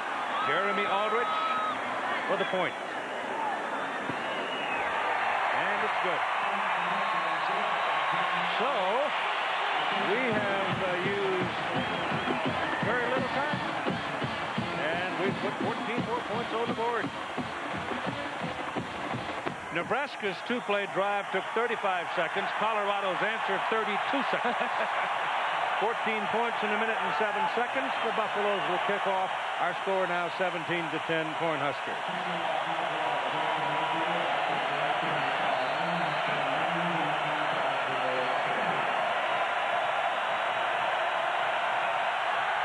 Jason Leslie gets it up in the air, and it is Walker, 2 yards deep. He's coming. Look out. Oh, big hit. Wow. There was a lane there. John Sanders, I think it was. Sanders. And it got it. Sanders doesn't get there. There's a lane, Keith. Yep. Let's go back to the touchdown. Nice call by Rick Neuheisel. Hard pass rush right here by these 2 ends. Watch the 3 offensive linemen get out. So the screen's going to come over here. They're rushing hard from the bottom of the screen. Allows the offensive lineman to get out, and 3 nice blocks downfield. Very close to having a 3rd touchdown scored inside the 2 minutes. Woo, that was close. Penalty flag as the ball is given away to Jay Sims, who's in there at tailback. So they're letting Ahman rest a bit in this series. Referee threw that flag. Randy Crystal. Good ball. Ball stolen in the outfield. It's very often noise, crowd noise, that causes that. Nebraska's been going on a lot of quick counts, Keith. And when you go up there, the offensive tackles especially, when they're far away from you, they can't hear you as well. And they might hear something in the stands, or they may think it's all timing. And it's very difficult to go on a quick count on the road. Sims. Buffalo defense is cooking right now.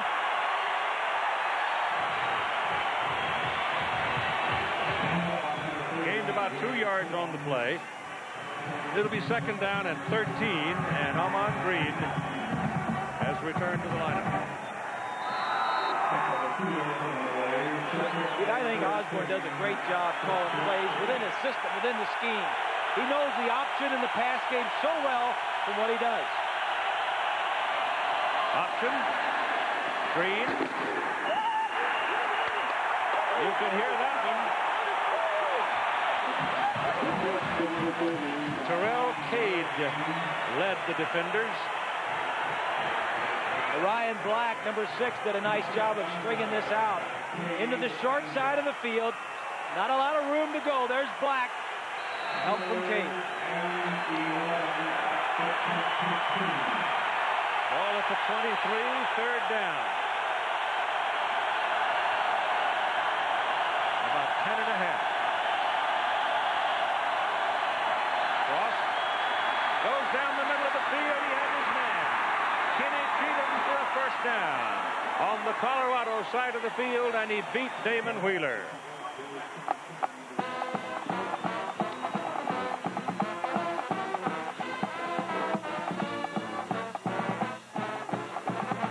This is what you get on the option a lot, Keith. Look at this out here. One-on-one. There is nobody here in the middle. Everybody else is going up against the run.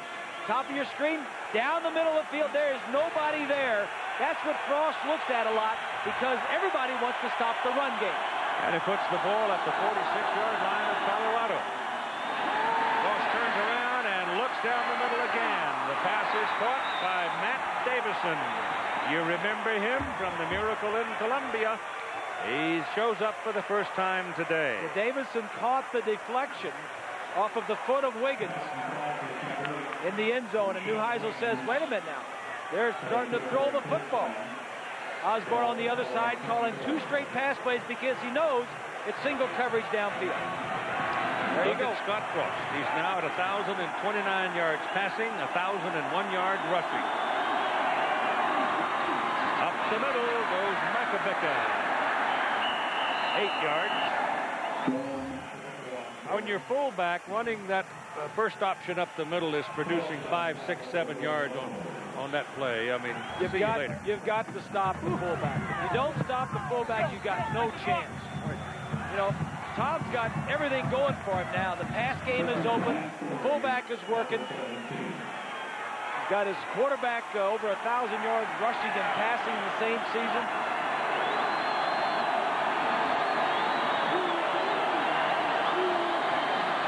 Second down. Ross turns back into the middle. Jesse Warren got a shoulder on him, and I believe they've held him short of the first down. I don't know. The ball has marked well across the 15. He has it. Yeah, he has it.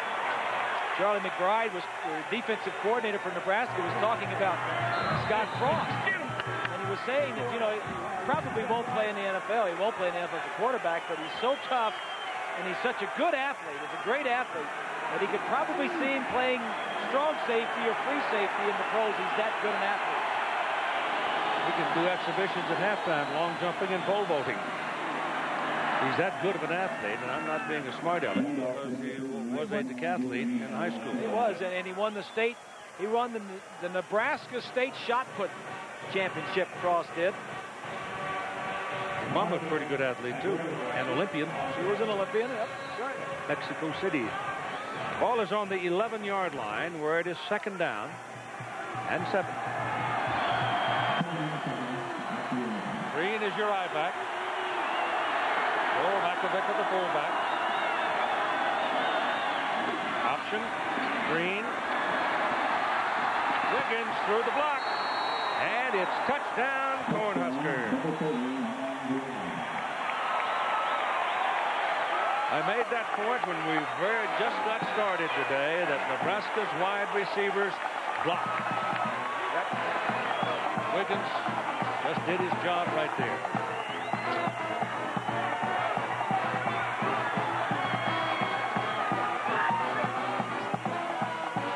Possessions for Nebraska in the second half, 2 touchdowns. And Brown for the point.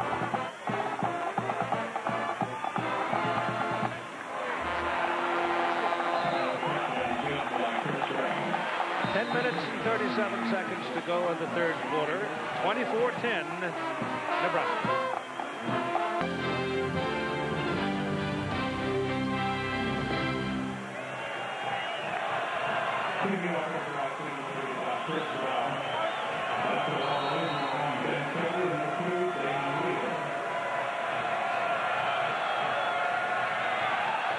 Nebraska kicking off. And And the Buffaloes have yet to return a Chris Brown kickoff. The option, go ahead and run this. Just watch as the wide receivers blocking in the system for Nebraska. Stop it right here. Look at this block here. This one up here. Stay with your men. Get in their face. You got a running back that's pretty good at finding the open area. And Bob, when I was a wide receiver on running teams, the coaches always stress this one fact. So wide receivers block downfield can be the difference between a good 10-yard run and a great touchdown. That's why you block downfield. Were you a good running blocker, Lenny, for your halfbacks? Oh, absolutely. I was all-pro blocking receiver. I missed that trophy on your wall. Yeah, the Steelers. I don't remember the Steelers blocking downfield. Take that out of your trunk and hang it on your wall, Tony. I will tell you, I blocked all the time. Maybe one of the greatest blocks of all time was my second year when John Stallworth in the playoff game against the Oakland Raiders, when Franco ran the sweep, he came inside and blocked a linebacker and a defensive end. Hit them both, a linebacker and a strong safety, hit them both. Franco goes around the corner. We play in Super Bowl 10 where I'm MVP, and I will forever be grateful to John Stallworth. With that much of a memory on one play, I'm suspicious. You're probably right, though, as Hessler gets it off, had a man right in his face. And downfield fighting for the ball is Tennyson McCarty, and he couldn't come away with it. Defended well, as Mike Rucker was the man who was right in John Hessler's face, and I don't know how in the world John got it away, but he did. Eric Warfield was defending. An all-new drama tomorrow night on ABC at 8/7 Central. Eric Roberts starring in C-16, followed by a special episode of Nothing Sacred on a special night, and then Dylan McDermott in The Practice tomorrow night on ABC. It's 3rd and long now, where you don't like to be on the 20-yard line. 3rd and 8. Pressure coming. Steps up. Gets it off. And is clobbered. He doesn't have a lot of time to throw because the ends are forcing him to step up. And there's tight coverage downfield, Keith. Nobody was open. Tony Ortiz, number 37, who is like a free safety up at a linebacker position, really popped it. You want to wear that to the kitchen table for supper? He put him down, didn't he? Oh. John, go over and see if you get somebody to tighten him up after that. Get a wrench.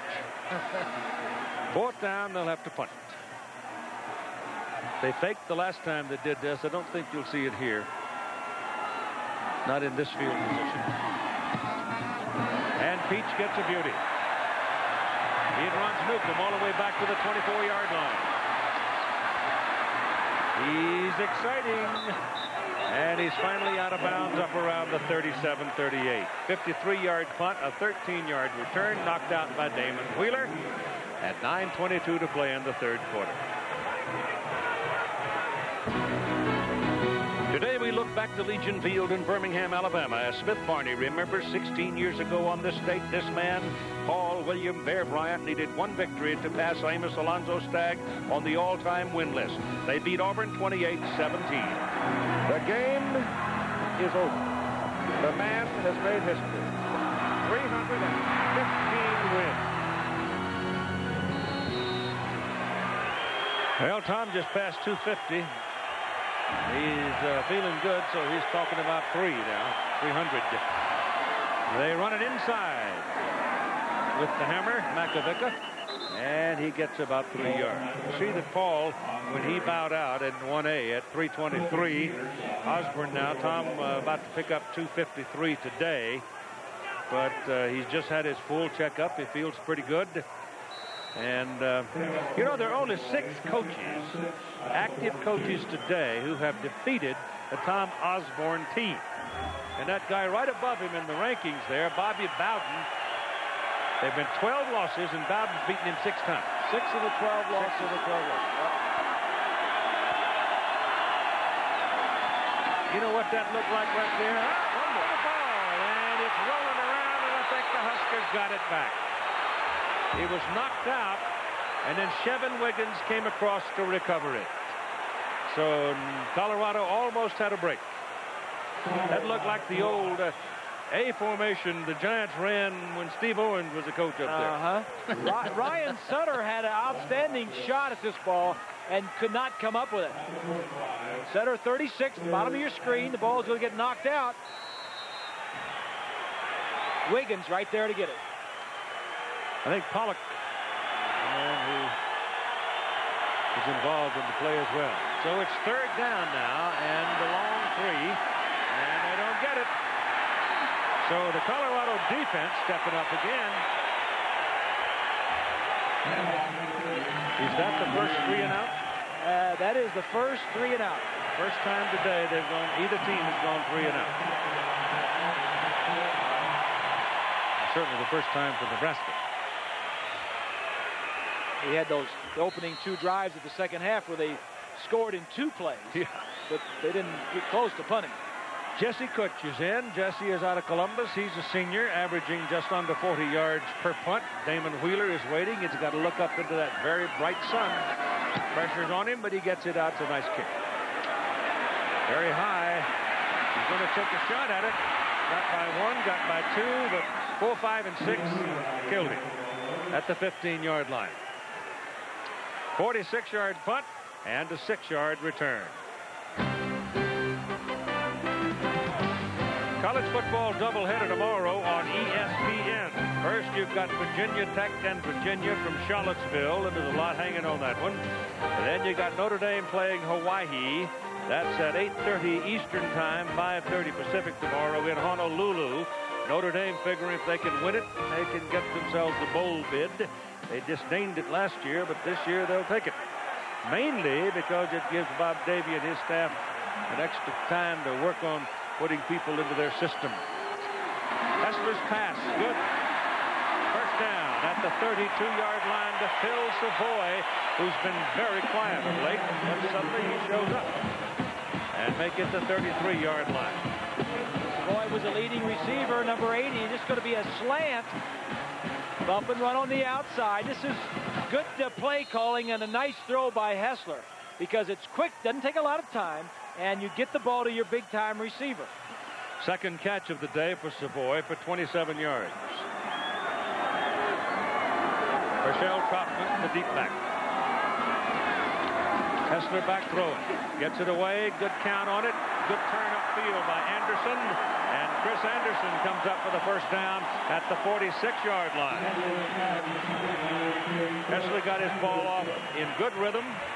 And Anderson turned it up just right. Passing game is starting to work because the Colorado running game has been there. But behind the defense, if you look into the quarterback's eyes, and this sun that he's looking into does make a difference. You can't see as clearly as you'd like to because everything is like a blur. You're seeing all these white jerseys over there. You just want to make sure you throw it to the black jerseys. Hessler 8 of 16 for 185 yards now, and a touchdown and an interception. Troutman on a little cut back into the middle and runs into a couple of trucks after a 2-yard pickup. Jason Wiltz was one of those trucks. Number 99. He plays opposite Jason Peter. And, Wiltz actually plays between Peter and Wistrom.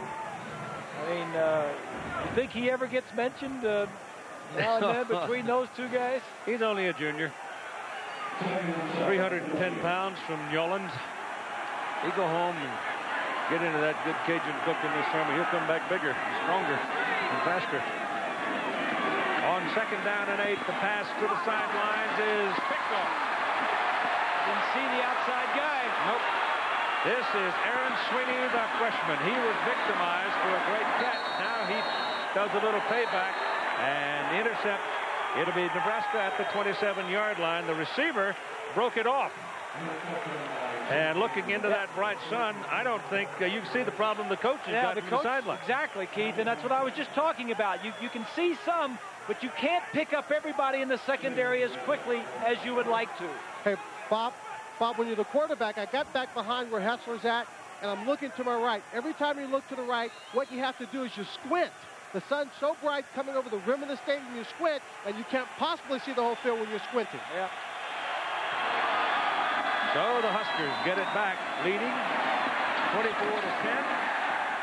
But the Colorado defense right now just downright nasty. Amon Green is taken down right about the line of scrimmage. Turnovers have been the plague of the Colorado Buffaloes this year, Keith. It's just one thing after another. 2 turnovers today for Neuheisel's group. Well, Rick's getting seasoned as a coach. On a little heat this year. Yeah. I expected him to win 10 games every year. That comes from spoiling him. You spoil him too much. Here is the quarterback Frost, and Frost get it up to about the 30-yard line, and they'll call him down. The Buffs came out with the ball. The officials say no.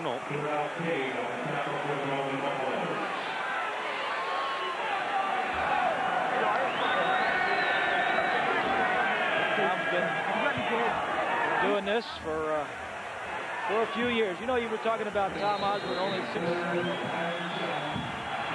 six active coaches, 12 losses. Another legend retiring tomorrow we ought to talk about, Keith. Buffalo's bouncing the defense a little bit.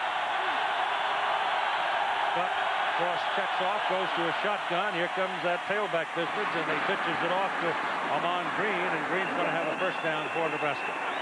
Eddie Robinson at the Grambling is retiring tomorrow after 57 years as head coach. And, we wish him all the best.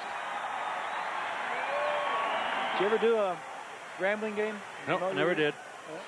Never spent as much time with Eddie Robinson as I would wish I could have. Because I got a hunch you spend a day with that man and you'd be richer for it. Green's rushing in the ball game. And penalty flags all over the place on this one.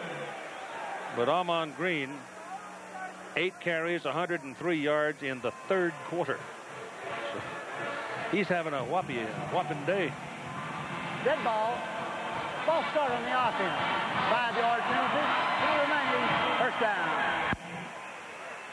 Here's the Nebraska option. Nebraska fullback has carried it 8 times, 28 yards. The quarterback has kept it more than he's given it to the fullback. 71 yards for the quarterback. And then the pitch to the halfback has gotten 37 yards. It's kind of controlled the option pretty well today, I'd say. Well, you might be wondering, where's Green's long run in that? Well, it wasn't off the option. He's a little lie back for me. Right. There goes Green here, weaving his way. And knocked out of bounds finally by Ryan Sutton.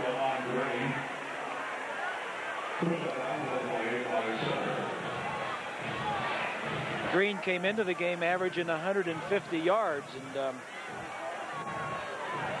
that put him number 3 in the nation in total yards rushing, almost 1,500 yards coming in. Another 166 here today. He's out, and Sims is in at the I-back. One little breather after that last carry. 2nd down, 5. Sims. I don't know. These guys are, it's amazing. They run him into a crowd like that, and all of a sudden they come out the other side. Well, and the amazing thing about it is they had 10 guys in the box that time. I mean, they had 1 wide receiver covered by a corner. Everybody else was lined up in tight.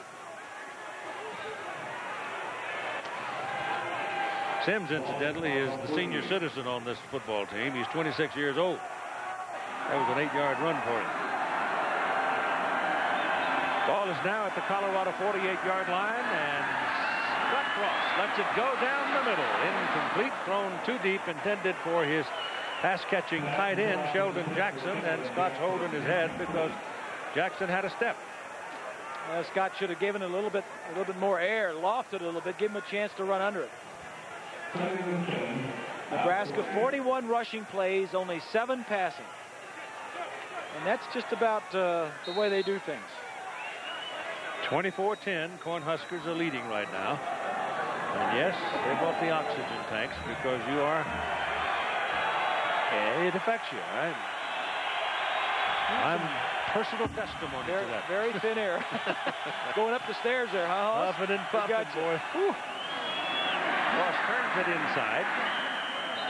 And that's about a 2-yard pickup. And here's John.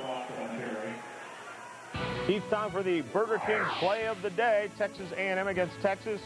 And running back Dante Hall had a terrific day. Takes this pitch here and then takes off. Beats a couple of tackles. Then along the sideline, gets it deep into Texas territory and sets up Sir Parker's second touchdown run of the game. A&M over Texas, 27-16. Keith. R.C. Slocum and the Aggies will be playing these Cornhuskers next Saturday afternoon in San Antonio. Cross pass, good. Drilled it right to Shevin Wiggins and goes down on his knees right at the 32-yard line, and that's the first down. The passing game for the Cornhuskers is not complicated. It doesn't have to be. It's because they run the ball so well, you're always going to get single coverage, and if you just look around, there's not much to read. Just look around, find an open guy, and throw it to him. 6 of 8, 100 yards on the day for Frost. First down. Bellies it off to his fullback. This time he gave it to him. Remember that old belly series that Bobby Dodd used to run down at Georgia Tech when there was a little more activity. It wasn't exactly like the option penalty flag here, but they'd kind of go down the line and then they'd pull it out and pitch it. No, I don't remember that. You don't remember that? Oh, my goodness. Didn't you have papers up there at Purdue? It's against Nebraska. It's a block below the waist.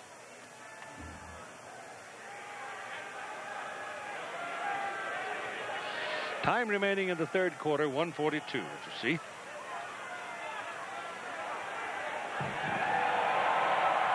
Illegal block on the offense. It'll be a 15-yard penalty, and it remains first down. That's a big penalty because it's in the book in behalf of safety. Yes, it is, and it's a good rule. You don't see it called too often. The coaches around are coaching that pretty well.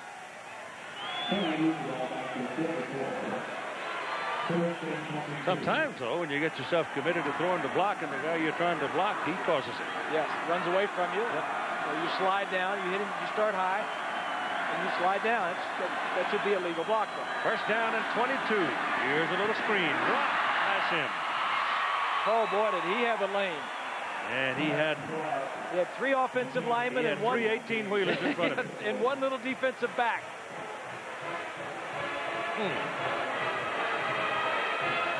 Take a look. Watch the right side of your screen. As this develops, you're going to see three offensive linemen and Rashidi Barnes out there to take them on. Rashidi said, "Thank you very much, Lord. I won't call you for 30 days." Second down and 22.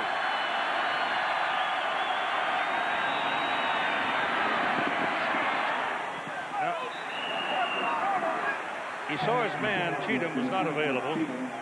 Kelly had him pretty well covered. It's good coverage by Kelly. That's right. He's impressive. I like him. He's a freshman, number 1. Redshirt freshman. That's right. He's 3rd in the nation in kickoff returns. Has won this year for a touchdown. He can run. I like the name, Ben Kelly. Dog could be a marshal.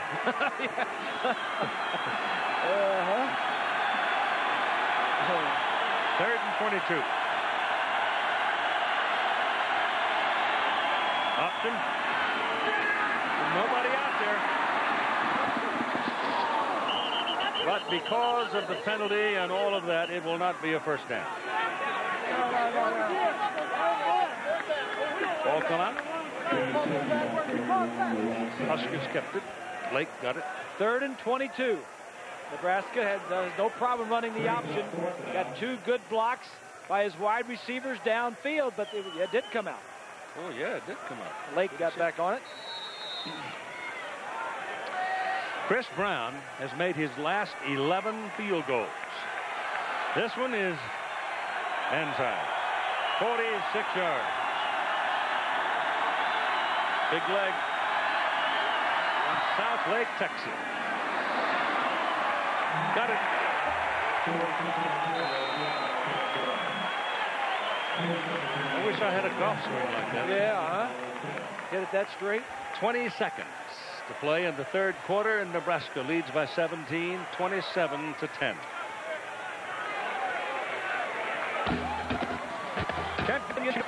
On ABC Sports. The action kicks off Woman Eastern is Colorado State meets Mexico in the West Championship.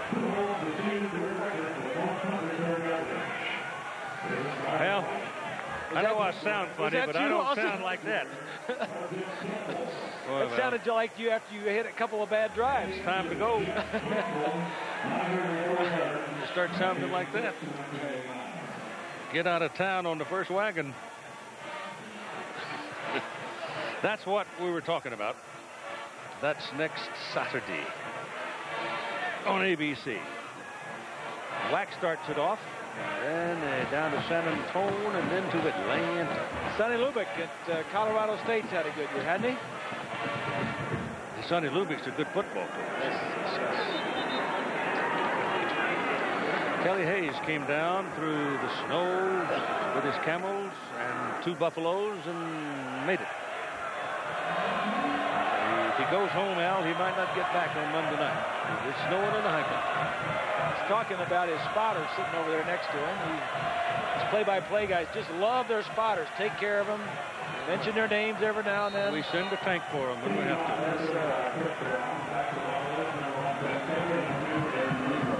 Brown gets it up in the air. Got a lot of air under it, but it's still deep. And Ben Kelly says, no, thank you. I'm not as big as anybody I see coming down wearing white, and I'm not going to give them a chance to beat on me, so I'll take it at the 20.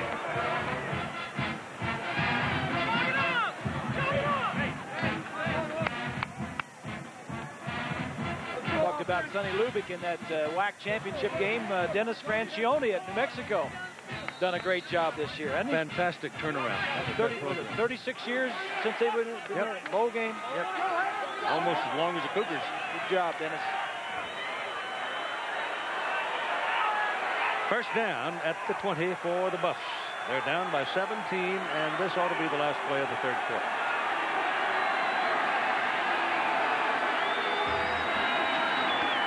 Look out.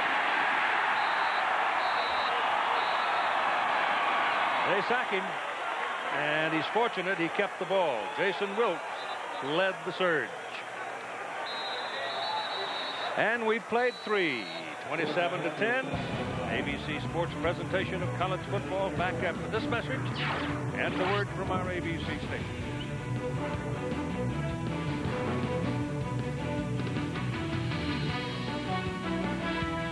Colorado second down and 20. And John Hessler being sacked, but it was better than to throw the ball away. But in the process of trying to protect it, he almost lost it. As the Nebraska front came and got him. Now it is second down. And they're calling it 18, but it's more than that, folks. Trust me. Uh-oh. Lineman stepped on him again, and down he goes. That is the fault of the line, Keith. They can't take a step back before the quarterback gets out of there, obviously. They're going to step on him every time. It's a fault of one of the guards on the center. It's the right guard again. It's the same one that did it, the left guard, the same one that did it the last time.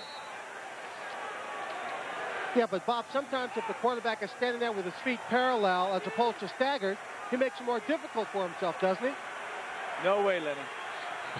No way. You know, you're going to get anything up here about quarterbacks. What do you think he's talking to? Oh, my goodness.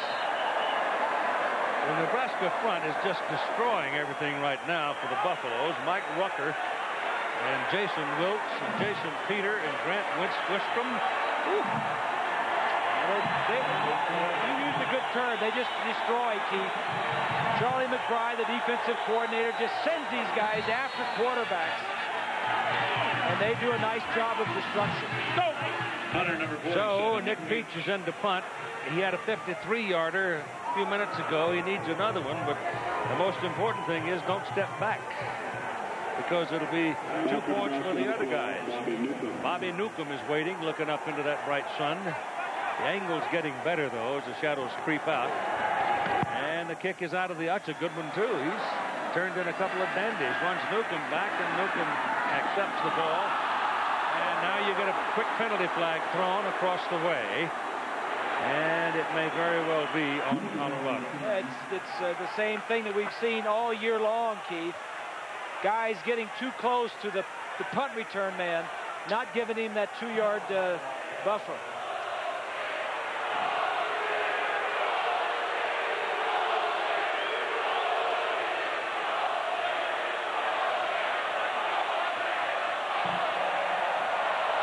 Violation of the 2-yard halo.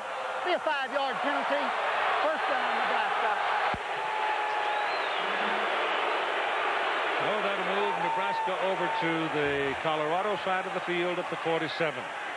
And I would say to you folks, you can't give Nebraska the football on your side of the field.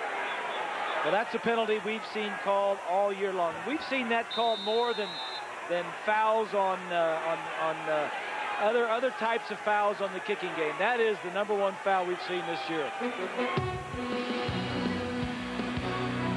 Nebraska rolling up the yardage on the ground, as you see. Green having a big day, 166. Colorado again hurt by turnovers, and Charrington is having a good ball game. Wayne Charrington, you'll hear a lot about him, I expect. He's just sophomore. Here's Nebraska now, first down at the Colorado 47-yard line. And Frost looking to damage him. Got a man wide open, and he missed it.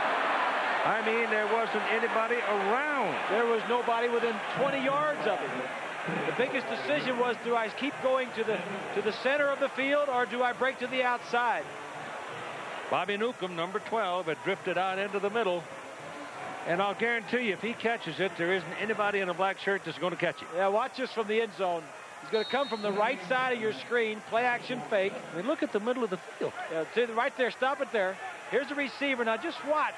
Frost is going to throw it to the center of the field. I think he was wide open. The receiver broke back to the outside. My goodness. Never that wide open.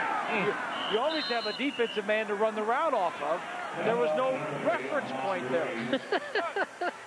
That means if I'm in the open ocean, I've lost no matter, right?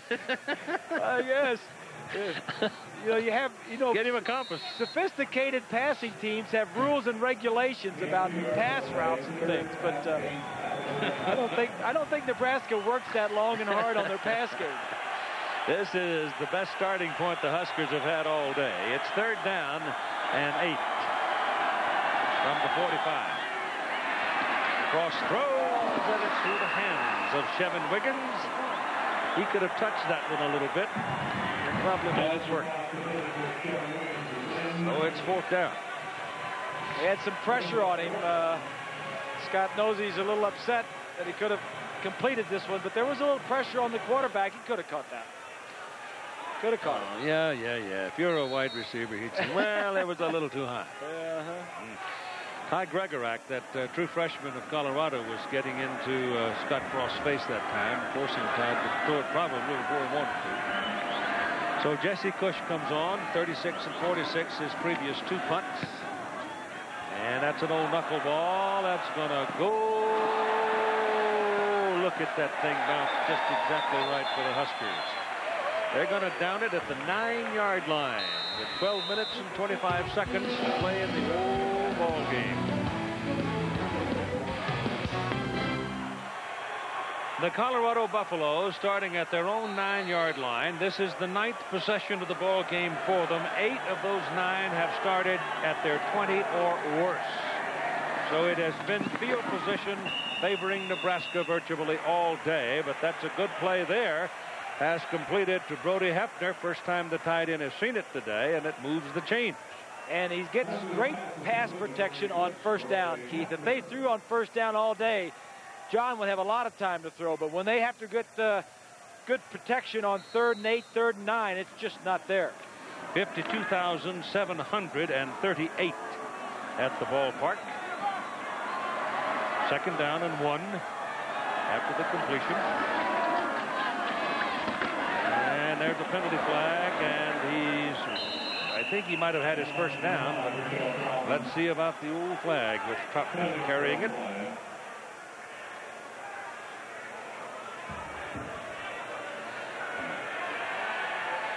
Could be almost anything in that melee. Holding Colorado. Oh, my goodness. Well, they've had a lot of holding in that offensive line this year, Keith. A lot of penalties, turnovers. Well, I was watching the tape of the Washington State game the other day, and I've never seen so much laundry on the field. Yeah. It was, well, incredible. I mean, you can whistle a ball game to death. If you have a mind to, you can call a penalty on every play. Since they changed the blocking rules for the offensive linemen, where you didn't have to keep your hands into your chest, you could stick your hands out. Now you see the first move of an offensive lineman a lot of time is they go outside the frame of the defensive man to contain him. You could call holding on every play. On every play if you had a mind to, sure. That's an 11-yard penalty, so it's 2nd down and 12. The ball is thrown. And it is incomplete. Thrown behind him, yeah. Thrown behind him, Phil Savoy, and Phil could not make a turn and get it. So he did have a little daylight over there.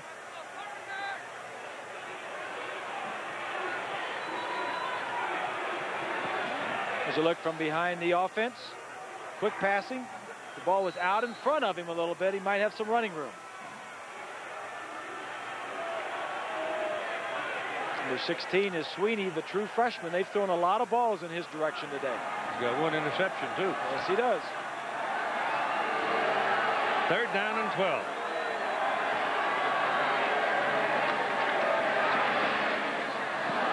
That's a bad pass. We had a defensive, he had a man right in his face. I think an offensive man was backed up into his face. Yeah. You just can't get much business done against Nebraska on 3rd down and long yardage. Not when you're dancing around inside your 10-yard line either, because they are going to lay their ears around you when you're in. They got you in that fix. So here comes Nick Peach for his 4th punt of the day. Last time he kicked out of his end zone, he got 49 yards.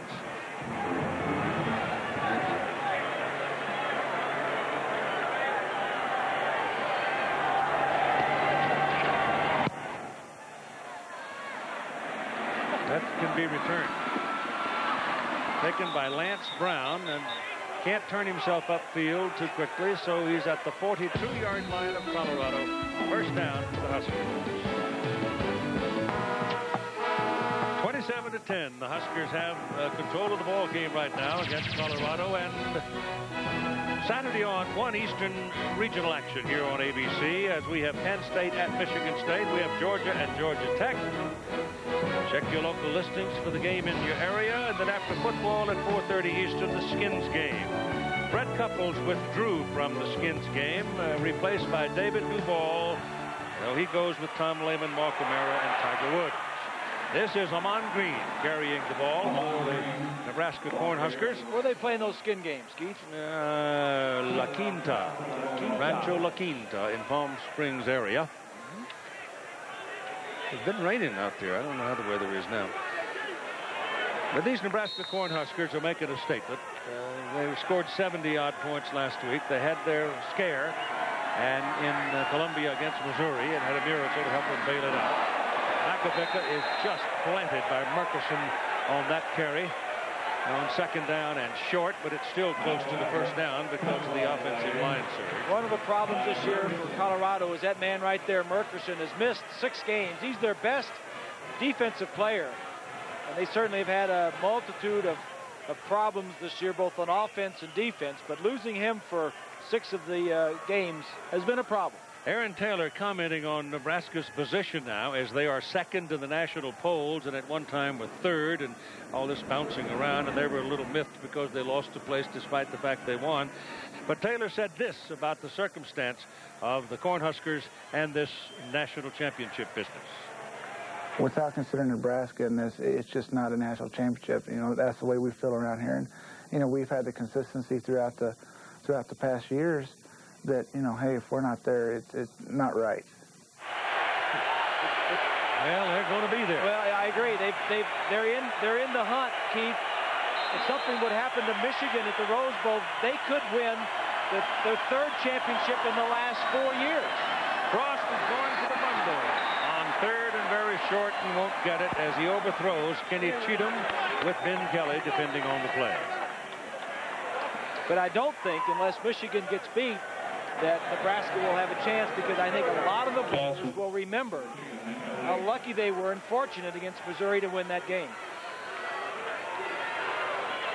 But you got to have a little luck on the high road. Oh, there's no question about that. And Osborne has done a great job. They've got the first down. They only needed about a half yard as Scott Frost sneaks it over. Well, here's Frost's comment on Michigan. People around the country, especially the media, are kind of infatuated with Michigan right now, simply because they've won a couple big games, and I think they're kind of the new kid on the block as far as in the national title hunt lately, and people just seem to be in love with them. And there's some truth to that. Well, I think there is, but I think Michigan's schedule has been much tougher too, Keith, in all honesty, than the schedule that Nebraska has played. But still, you line them up and you play them and you beat them. Bring on, I'm sure Nebraska says, bring on anybody. We'll play them and beat them. Oh, we'll damn sure try. Here's your option. Little thudding with that one as Sutter absorbs the shoulder from Green.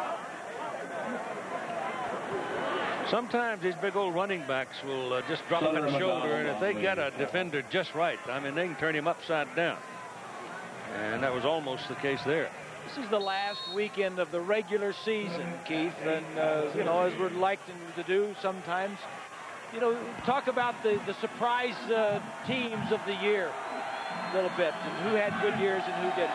Let me make this point about Sutter, however, as Green runs in the middle. Sutter has 15 tackles in this ball game, so Ryan has been very busy. He is the free safety, and when you have an option team, free safeties are usually going to make a lot of tackles.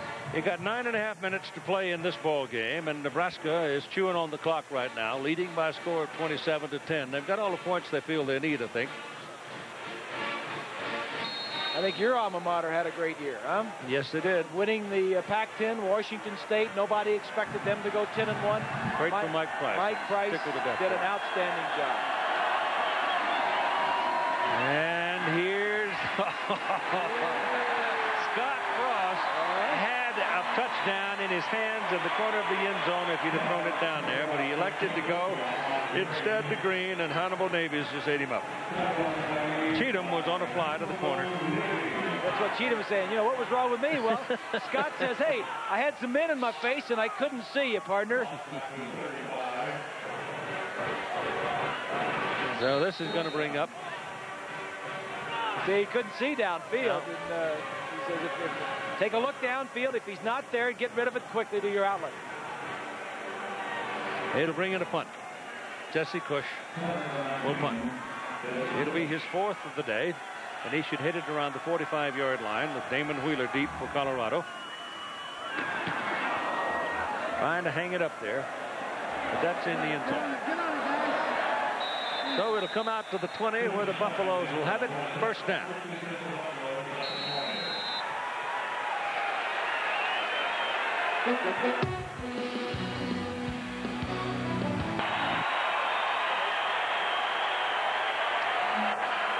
We've got a new quarterback for the Colorado Buffaloes. Jeremy Weisinger, 200-pound sophomore from Uvalde, Texas, has come in. He didn't get to play much this year. He was in the weight room working out, dropped the weight on his leg and cracked it. But he's healed and he's sacked. Jason Peters says, welcome, Jeremy. That man right there may well be the first defensive lineman taken in the NFL draft, Keith. He's an interior defensive lineman, so he doesn't get the big numbers that Andre Wadsworth and Grant Wistrom get. He's on the inside, so he fights all the guards and the tackles, is often double-teamed, and he just fights through 2 or 3 guys there. He is something else. Now it is second down and 15 for Colorado. Weisinger's pass to the sideline is incomplete, intended for Phil Savoy. Thrown wide of the target.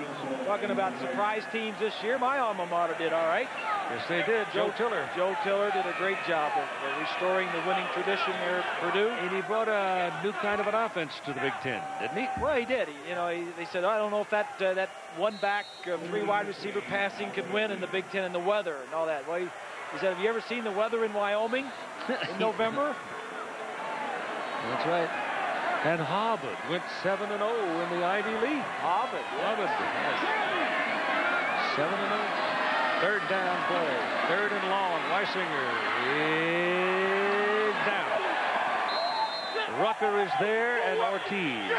Those two got him. But the speed of Ortiz coming from behind. Well, he's a safety size. You know, he's 215 pounds. He's built like, he looks rangy. He's like a linebacker. Right? He's a safety playing linebacker with great speed. Ortiz right there. Everybody's making a big to-do as Andy Mitchell coming into punt now. Colorado unable to do anything with that possession, but much to-do being made of UCLA. But I thought going into the season, the Bruins are going pretty good. Well, they lost their first two. If they hadn't have lost to Washington State in August, they would be going to the World Cup. Lost a close game there and won to Tennessee the following week, and that's all they lost. Mitchell up the field, and it is caught by Chevin Wiggins for Nebraska, and he puts it back at the Colorado 47-yard line, where it's a first down for the Huskers. 6.5 minutes to play. Colorado 27-10. $6.5 million given by Chevrolet to the scholarship funds of the colleges and universities of the country over the last 25 years. And right up the middle comes Amon Green, brought down by Ryan Sutter. Now, let me tell you a little story here. Amon Green and Scott Frost have both they're both 1,000-yard rushers in 1997. Yeah. It is only the second time in Nebraska history they've had 2,000-yard rushers out of the same backfield. Those were Calvin Jones and Derek Brown in 1992. You know, the surprising thing to me is that Frost is the first 1,000-yard rusher at quarterback that Nebraska's had. I mean, you think about all the good running quarterbacks. Tommy Frazier never gained 1,000 yards rushing. Turner Gill. All the good guys they've had running the football at Nebraska. Jerry Taggy was a pretty good runner, too. He wasn't quite as swift as these guys. It's first down for the Huskers just outside the Colorado 30-yard line, and they're just pounding along as Makovica picks up his normal 5 yards. They're heading towards 400 yards, which is their average per game.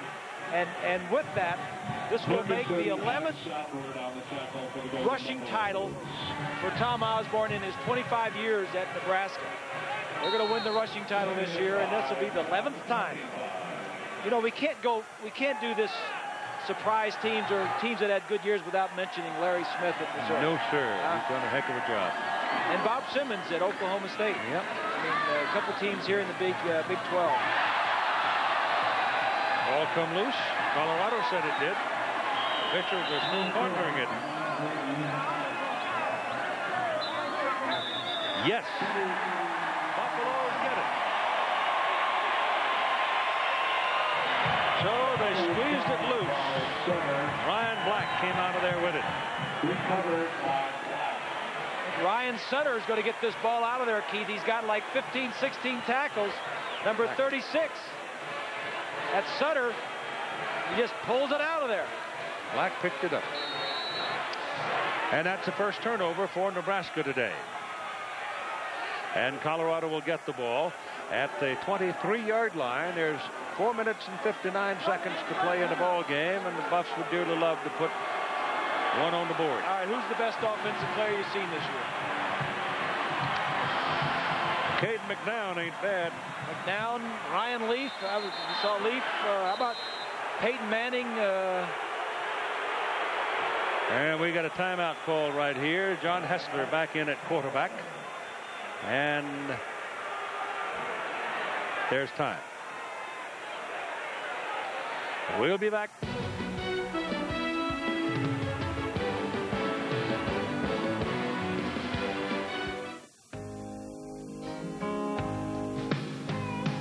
Like a rock, I was strong as be like a rock. Nothing ever got to me. As the years go by, some slow down and take it easy. Some don't. Like a rock. Chevy, the most dependable, longest-lasting trucks on the road. I have no, I like it. Then we'll do it. He'll do it. 27-10, and the sun now starting to slide down toward the top of the flat irons, and those old boys need a little help. They need a hot tub in a hurry. Back goes Hessler to throw the ball. Good pass. Savoy is there. Good for a first down. Fights his way to the 43-yard line. The ball came out, but they're going to call him down. So you can move your change. You were talking about offensive players, Bob. I would agree that Ryan Leaf, what he's done for Washington State to get them where they are. I mean, he's a great big old strong guy who's, well, he's tough as a nut. Somebody that should be considered at least. Yep. Ricky Williams has had a great year for Texas. Despite a poor year by his team. Yeah, exactly. How about defensive players? We've seen some good ones. Yeah, some right here. Yeah. Number 98. 98 Wistrom and 55 Peter. That's Stiggers with his first catch of the day. And Jay Foreman makes the tackle. And Wadsworth, Andre Wadsworth at Florida State. Charles Woodson at Michigan. Antoine Winfield at Ohio State. That's fresh in our minds, isn't he? Oh, boy. Did he play last week? I think there were 3 of him out there. Second down and 4.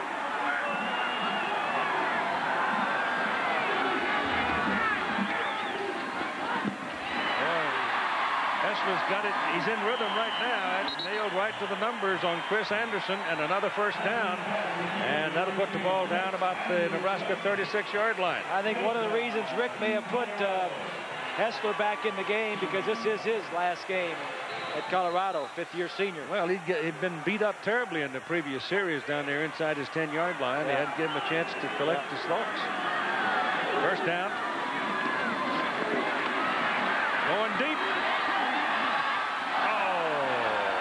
Just tipped over his head. Number 3, Eric Warfield saved the touchdown because Stiggers was there. Warfield has made a few good plays today and has had an interception.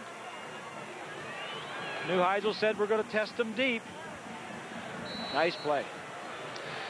Well, this crowd of 52,738, I'll bet you last week didn't know they were going to be able to sit out in the sunshine today. Oh, boy. That's been the biggest surprise of all. This is the weather here today. Second and 10 from the Nebraska 36. The only place to throw that ball was where he threw it on the last play. This time he pulls it down and runs for the first down. Hit out of bounds. That's a flag. There was a penalty flag thrown at the line of scrimmage, and there's another flag thrown over there where John Hessler was hit after he went out of bounds. But I tell you, this is a tough kid. He's a tough guy. He's smiling. He knows what's going on.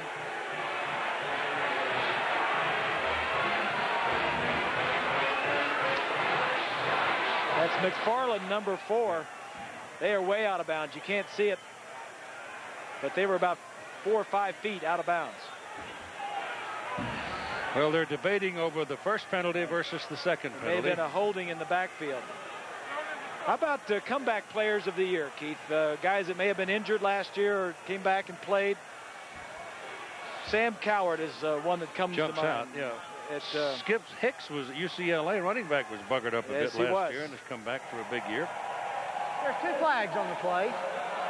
There's holding on the offense. Then we have a dead ball, personal foul on the defense. The penalties will be enforced in the order of occurrence, going first 10 yards one way, back 15. The dead ball foul is an automatic first down for Colorado. So the net of that is Colorado picks up 5 yards, and they also get a first down. And a first down. That's right. But I think Sam Cowart has really come. I mean, he has had a sensation. The linebacker from Florida State 2 years ago against Notre Dame in the Orange Bowl. He tore up his knee, sat out 96, and came back this year in 97. Has just been outstanding.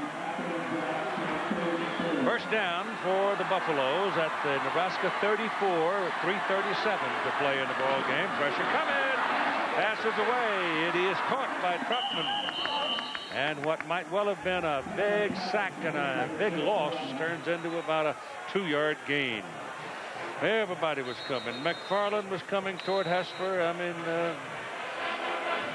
you got to figure that John Hessler's made out of old saddle leather. Because he's tough. He's a whipping, boy. Charlie McBride, the defensive coordinator for Nebraska, likes this kid. He said he's tough.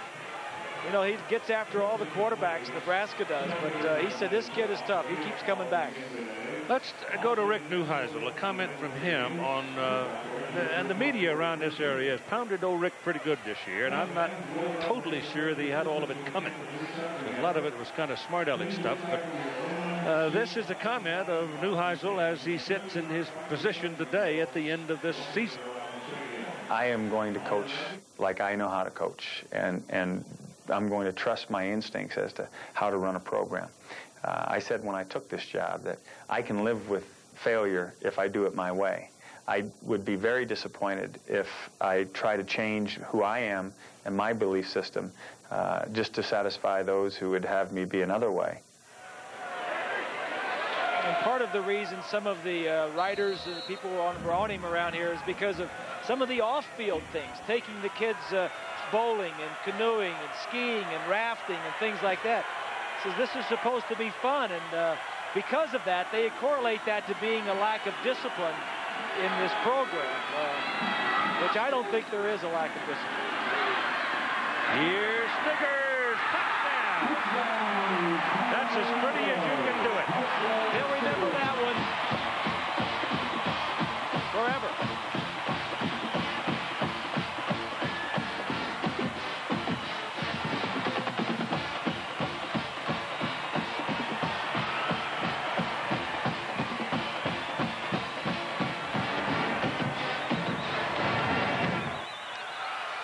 Hessler to Stiggers for the touchdown. Aldrich for the point.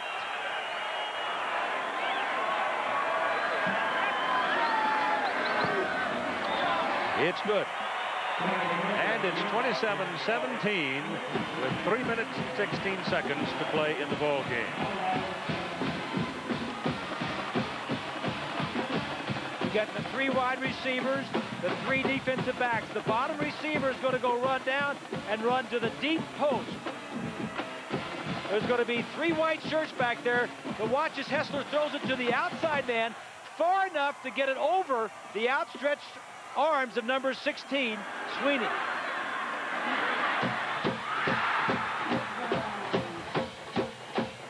That's just a good throw. Good separation between the receivers and a good throw for the touchdown.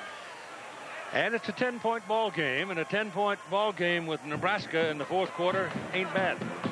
Well, we talked about it early on, Keith, maybe in the opening, was that Nebraska, what they wanted to do was come out here and first of all win.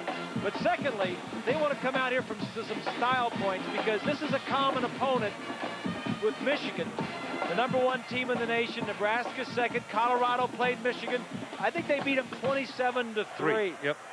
Now the score 27-17, and if any of the pollsters are comparing like some of them do,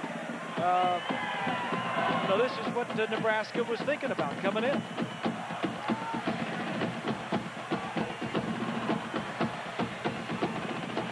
Well, the Huskers have the good hands people up on the front now, don't they? Yes, they do.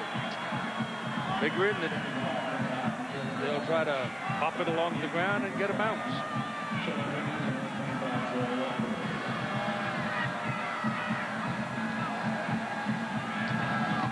Aha, the other guy kicked it.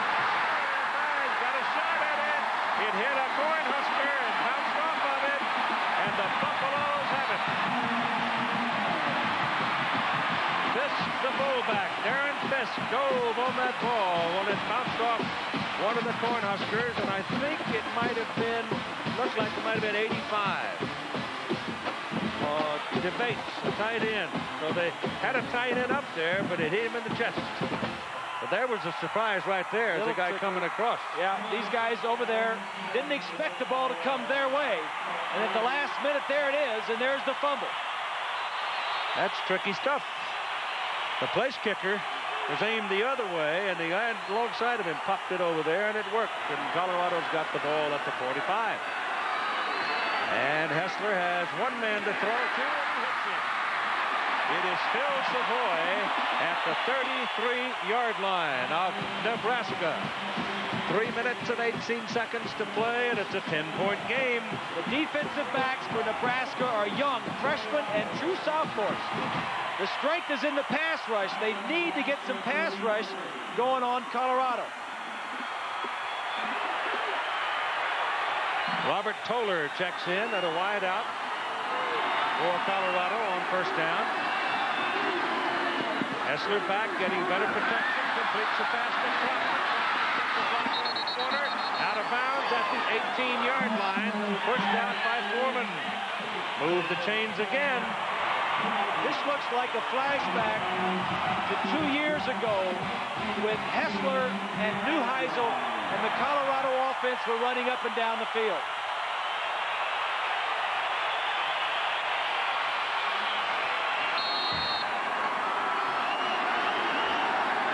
.249 to play in the game. His confidence is soaring right now. Hessler's pass too high and too hard to Stiggers. Stiggers is only 5'7". That ball was thrown very hard, and it was too high.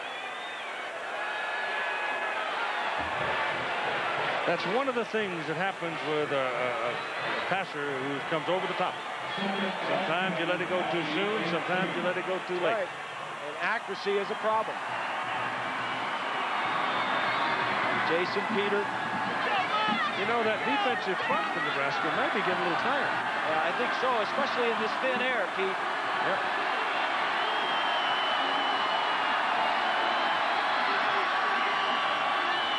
Here they come. Hessler's pass. Touchdown!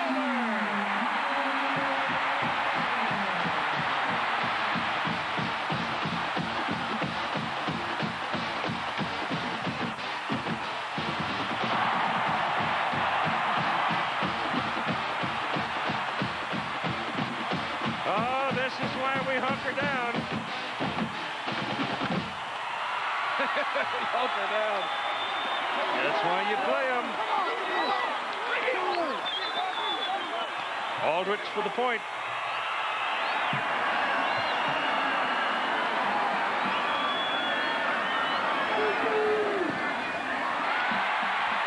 It's a 3-point ball game with 2 minutes and 37 seconds to play.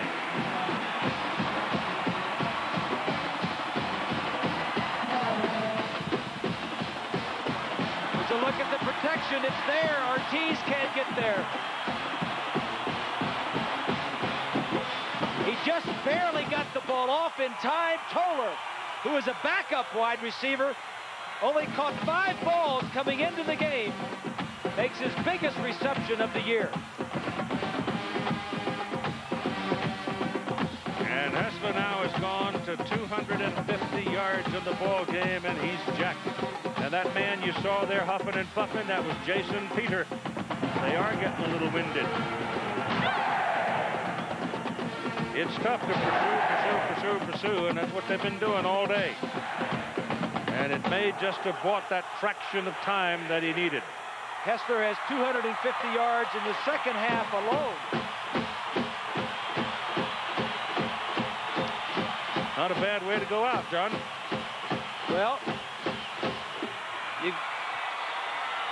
you onside kicked when you were down by 10. Now you're down by 3. With 2 minutes and 37 seconds. Kick it deep and trust your defense. And Colorado has 1 timeout left. Kick it deep and trust your defense. I think if you keep kicking deep to Nebraska, you never get it back. I think you got to go with the onside kick. I'll tell you one thing. Debates, they got his attention this time. Here's your onside kick. Oh, my goodness. It went right through Ben Kelly's hands. He had a shot at it at the 49-yard line, and it just couldn't quite reach it. It went right through his hands, I thought. And had a great shot. Penalty flag. It's a good kick. It's going over. Now it takes a big hop. Watch Kelly. Oh, you could have caught that. He's lost his vision, I guess, behind the Cornhusker. And you had a flag that was thrown by the linesman here. Out of bounds by the kicking team. The receiving team is elected to take the ball at the out-of-bounds spot. And the flag has to do with the ball going out of bounds, not any kind of a foul on a team. So they will just simply take the ball where it went out of bounds, which will be the 49-yard line. So Nebraska leading by 27-24 with 2:33 to play in the game at the Colorado 49. We'll give it to Green. Green is locked by Murkison. There's a gain of 2 yards. Nebraska, who averages over 500 yards per game, just needs some first downs. Jeff Lake, holding his shoulder, has come off the field. Surprised that Colorado is not using the one timeout that they have left, Keith. Once the time is off the clock, you can never get it back on. 150 and counting. Option. Cross takes it down. Murkison hit him. But he still fights his way forward to the 45. And Colorado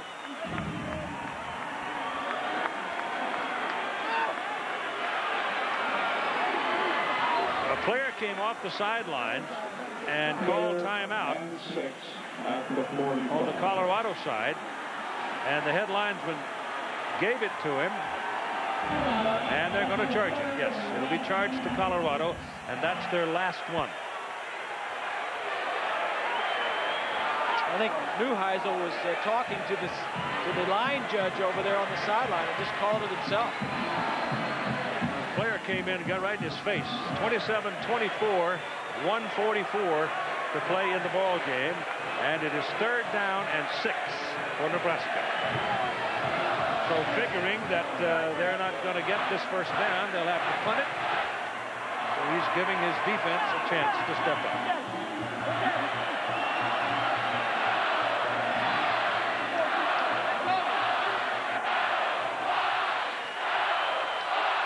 Next Saturday, the WAC championship with Colorado State, New Mexico at 1 o'clock Eastern time. The Dr. Pepper Big 12 championship at 4:30. These Cornhuskers and Texas A&M. And then your SEC championship down at the Georgia Dome. And that will be Tennessee or Georgia because they play on Saturday. And Auburn, which has won the Western Division title. That'll be at 8 o'clock in the evening at the Georgia Dome. I'm looking forward to seeing Peyton Manning and his troops do his little number. They got a tough game this weekend with Vanderbilt. 3rd down and 6 now. And the crowd, some had gone home. They're up. It's Makabeka. He didn't get it. Going to be close. Now he had to go to the 39. They've got him marked outside the 40.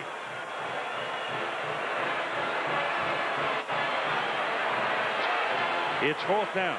Osborne's decision. If you go for it, which you think you can make it, it's about 4th and 1. If you don't make it, you turn the ball over on about the 40-yard line. Right. But you got to think that the team that has rushed, been the nation's best rushing team 11 times in the last 25 years can make a yard when they need it. It's a long yard. They have to burn a timeout because the play clock is running down. But they got 2 left. That's a long yard, Bob. That's pretty close to 2. So it's just a matter of whether somebody steps up into the right hole. Well, no matter what, the style points that Nebraska was looking for in this ball game are not going to be there. I mean, if they win the game, they're going to be undefeated, and that's fine. You know, they're not beaten by anybody, and I think that's good. They deserve to be where they are, but what they were hoping for here today, I don't think they're coming out with.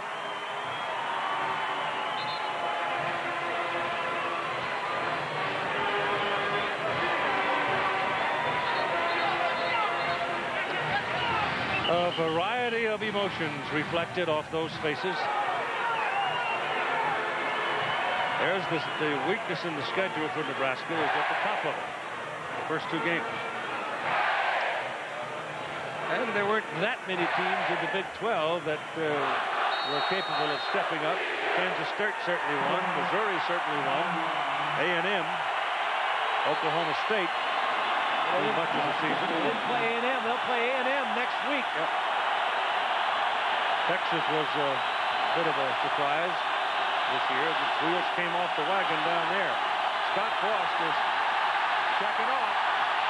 Fourth, and he's going to call a timeout. The crowd was roaring, and Scott Frost didn't ask for help from the referee, which he is entitled to. Well, I think he was trying to pull him off, Keith. I think he was trying to get him to jump offside. Now Tom's going to punt the football.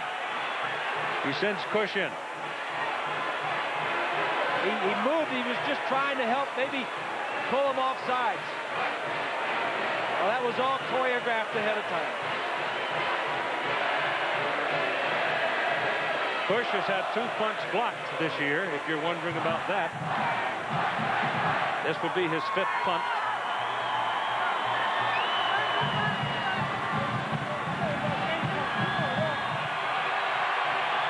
One minute to play.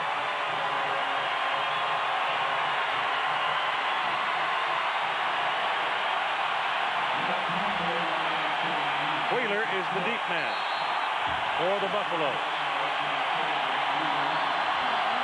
Got to go after it. Gets it out. Got to let it go, too. Boom. Oh, it's in the end zone. Close. Woo, we've had a lot of close stuff here in the last 5 minutes. It'll come out to the 20. Well, they've got 52 seconds left. They're on the 20-yard line. They need to get to about the 35. Yeah, at least. That'll be on the 52-yard field goal. Well, Jason Leslie is the one with the bigger leg, and he has a long of 52. That he produced the 3 points in the Michigan game. They need about 45 yards to get in field goal range. They got 3 wideouts. Passes away to the sideline. And out of bounds at the 36-yard line, Phil Savoy. John Hessler has never thrown the ball better than he has in the last 2 drives. 46 seconds. Savoy has been inconsistent most of the year and probably most of his career. But when they need it, the big play guys are coming through for the Colorado Buffaloes. You got Anderson, Toller, Savoy. Oh, little bit behind Savoy. He had it. It's not hard to throw that behind him because there's 2 receivers on that side, and you want to make sure that you don't get it picked off throwing it too far inside. You want to make sure the inside receiver clears.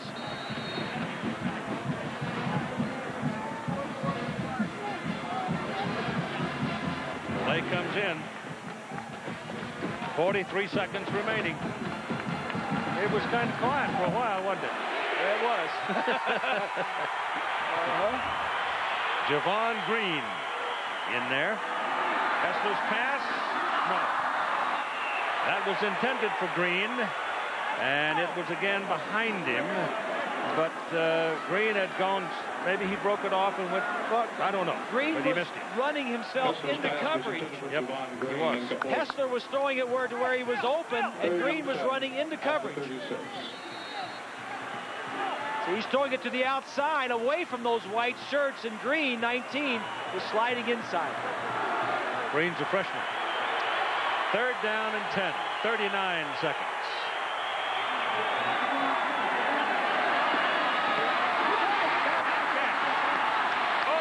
Catch by Savoy and a couple of penalty flags. This may be offensive interference, Keith.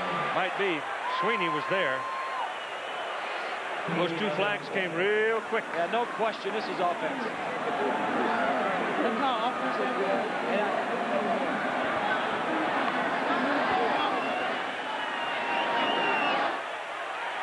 Yep.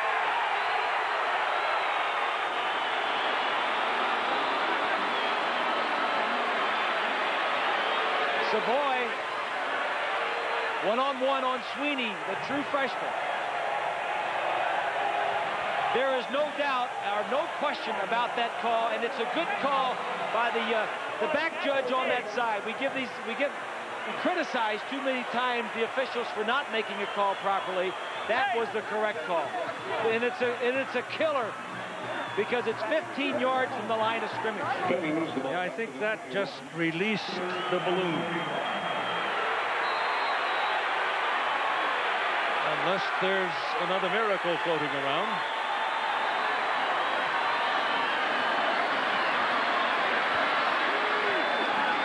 Stiggers got a hand on it, but it was batted away by Ralph Brown.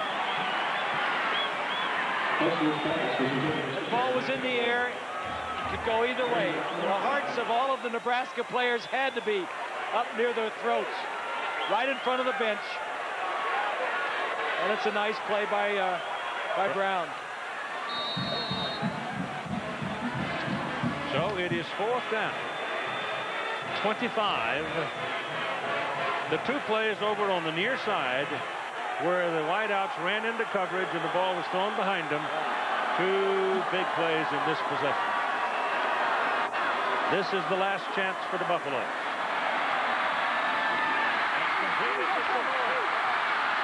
He's still alive. He's finally knocked out of bounds, and he is 3 yards short of the 1st down, as Sweeney wouldn't give it to him and finally fought him out of bounds with a little help from his big old friend Mike Rucker. And so that should do it for the Nebraska Cornhuskers. Only 12 seconds remaining, and the Cornhuskers apparently are going to win this one 27-24. But they got a scare. Take that from the Buffalo and from John Hessler. Colorado has only beaten Nebraska 4 times in the last 31 years. And they've lost the last 5 straight. It wasn't to be today. So the Cornhuskers snap it, roll it, and the game is over. Your final score, Nebraska 27, Colorado 24.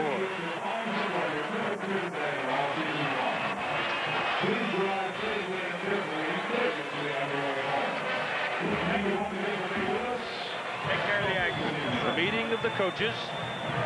And the Chevrolet most valuable players of the game are Scott Frost for Nebraska. He went over 1,000 yards rushing and 1,000 yards passing today. And John Hessler, what a day for him. 19 out of 36. What a half for him. 357 yards. He did have 2 interceptions for 3 touchdowns. Chevy donating $1,000 to each school. Now here is John Saunders.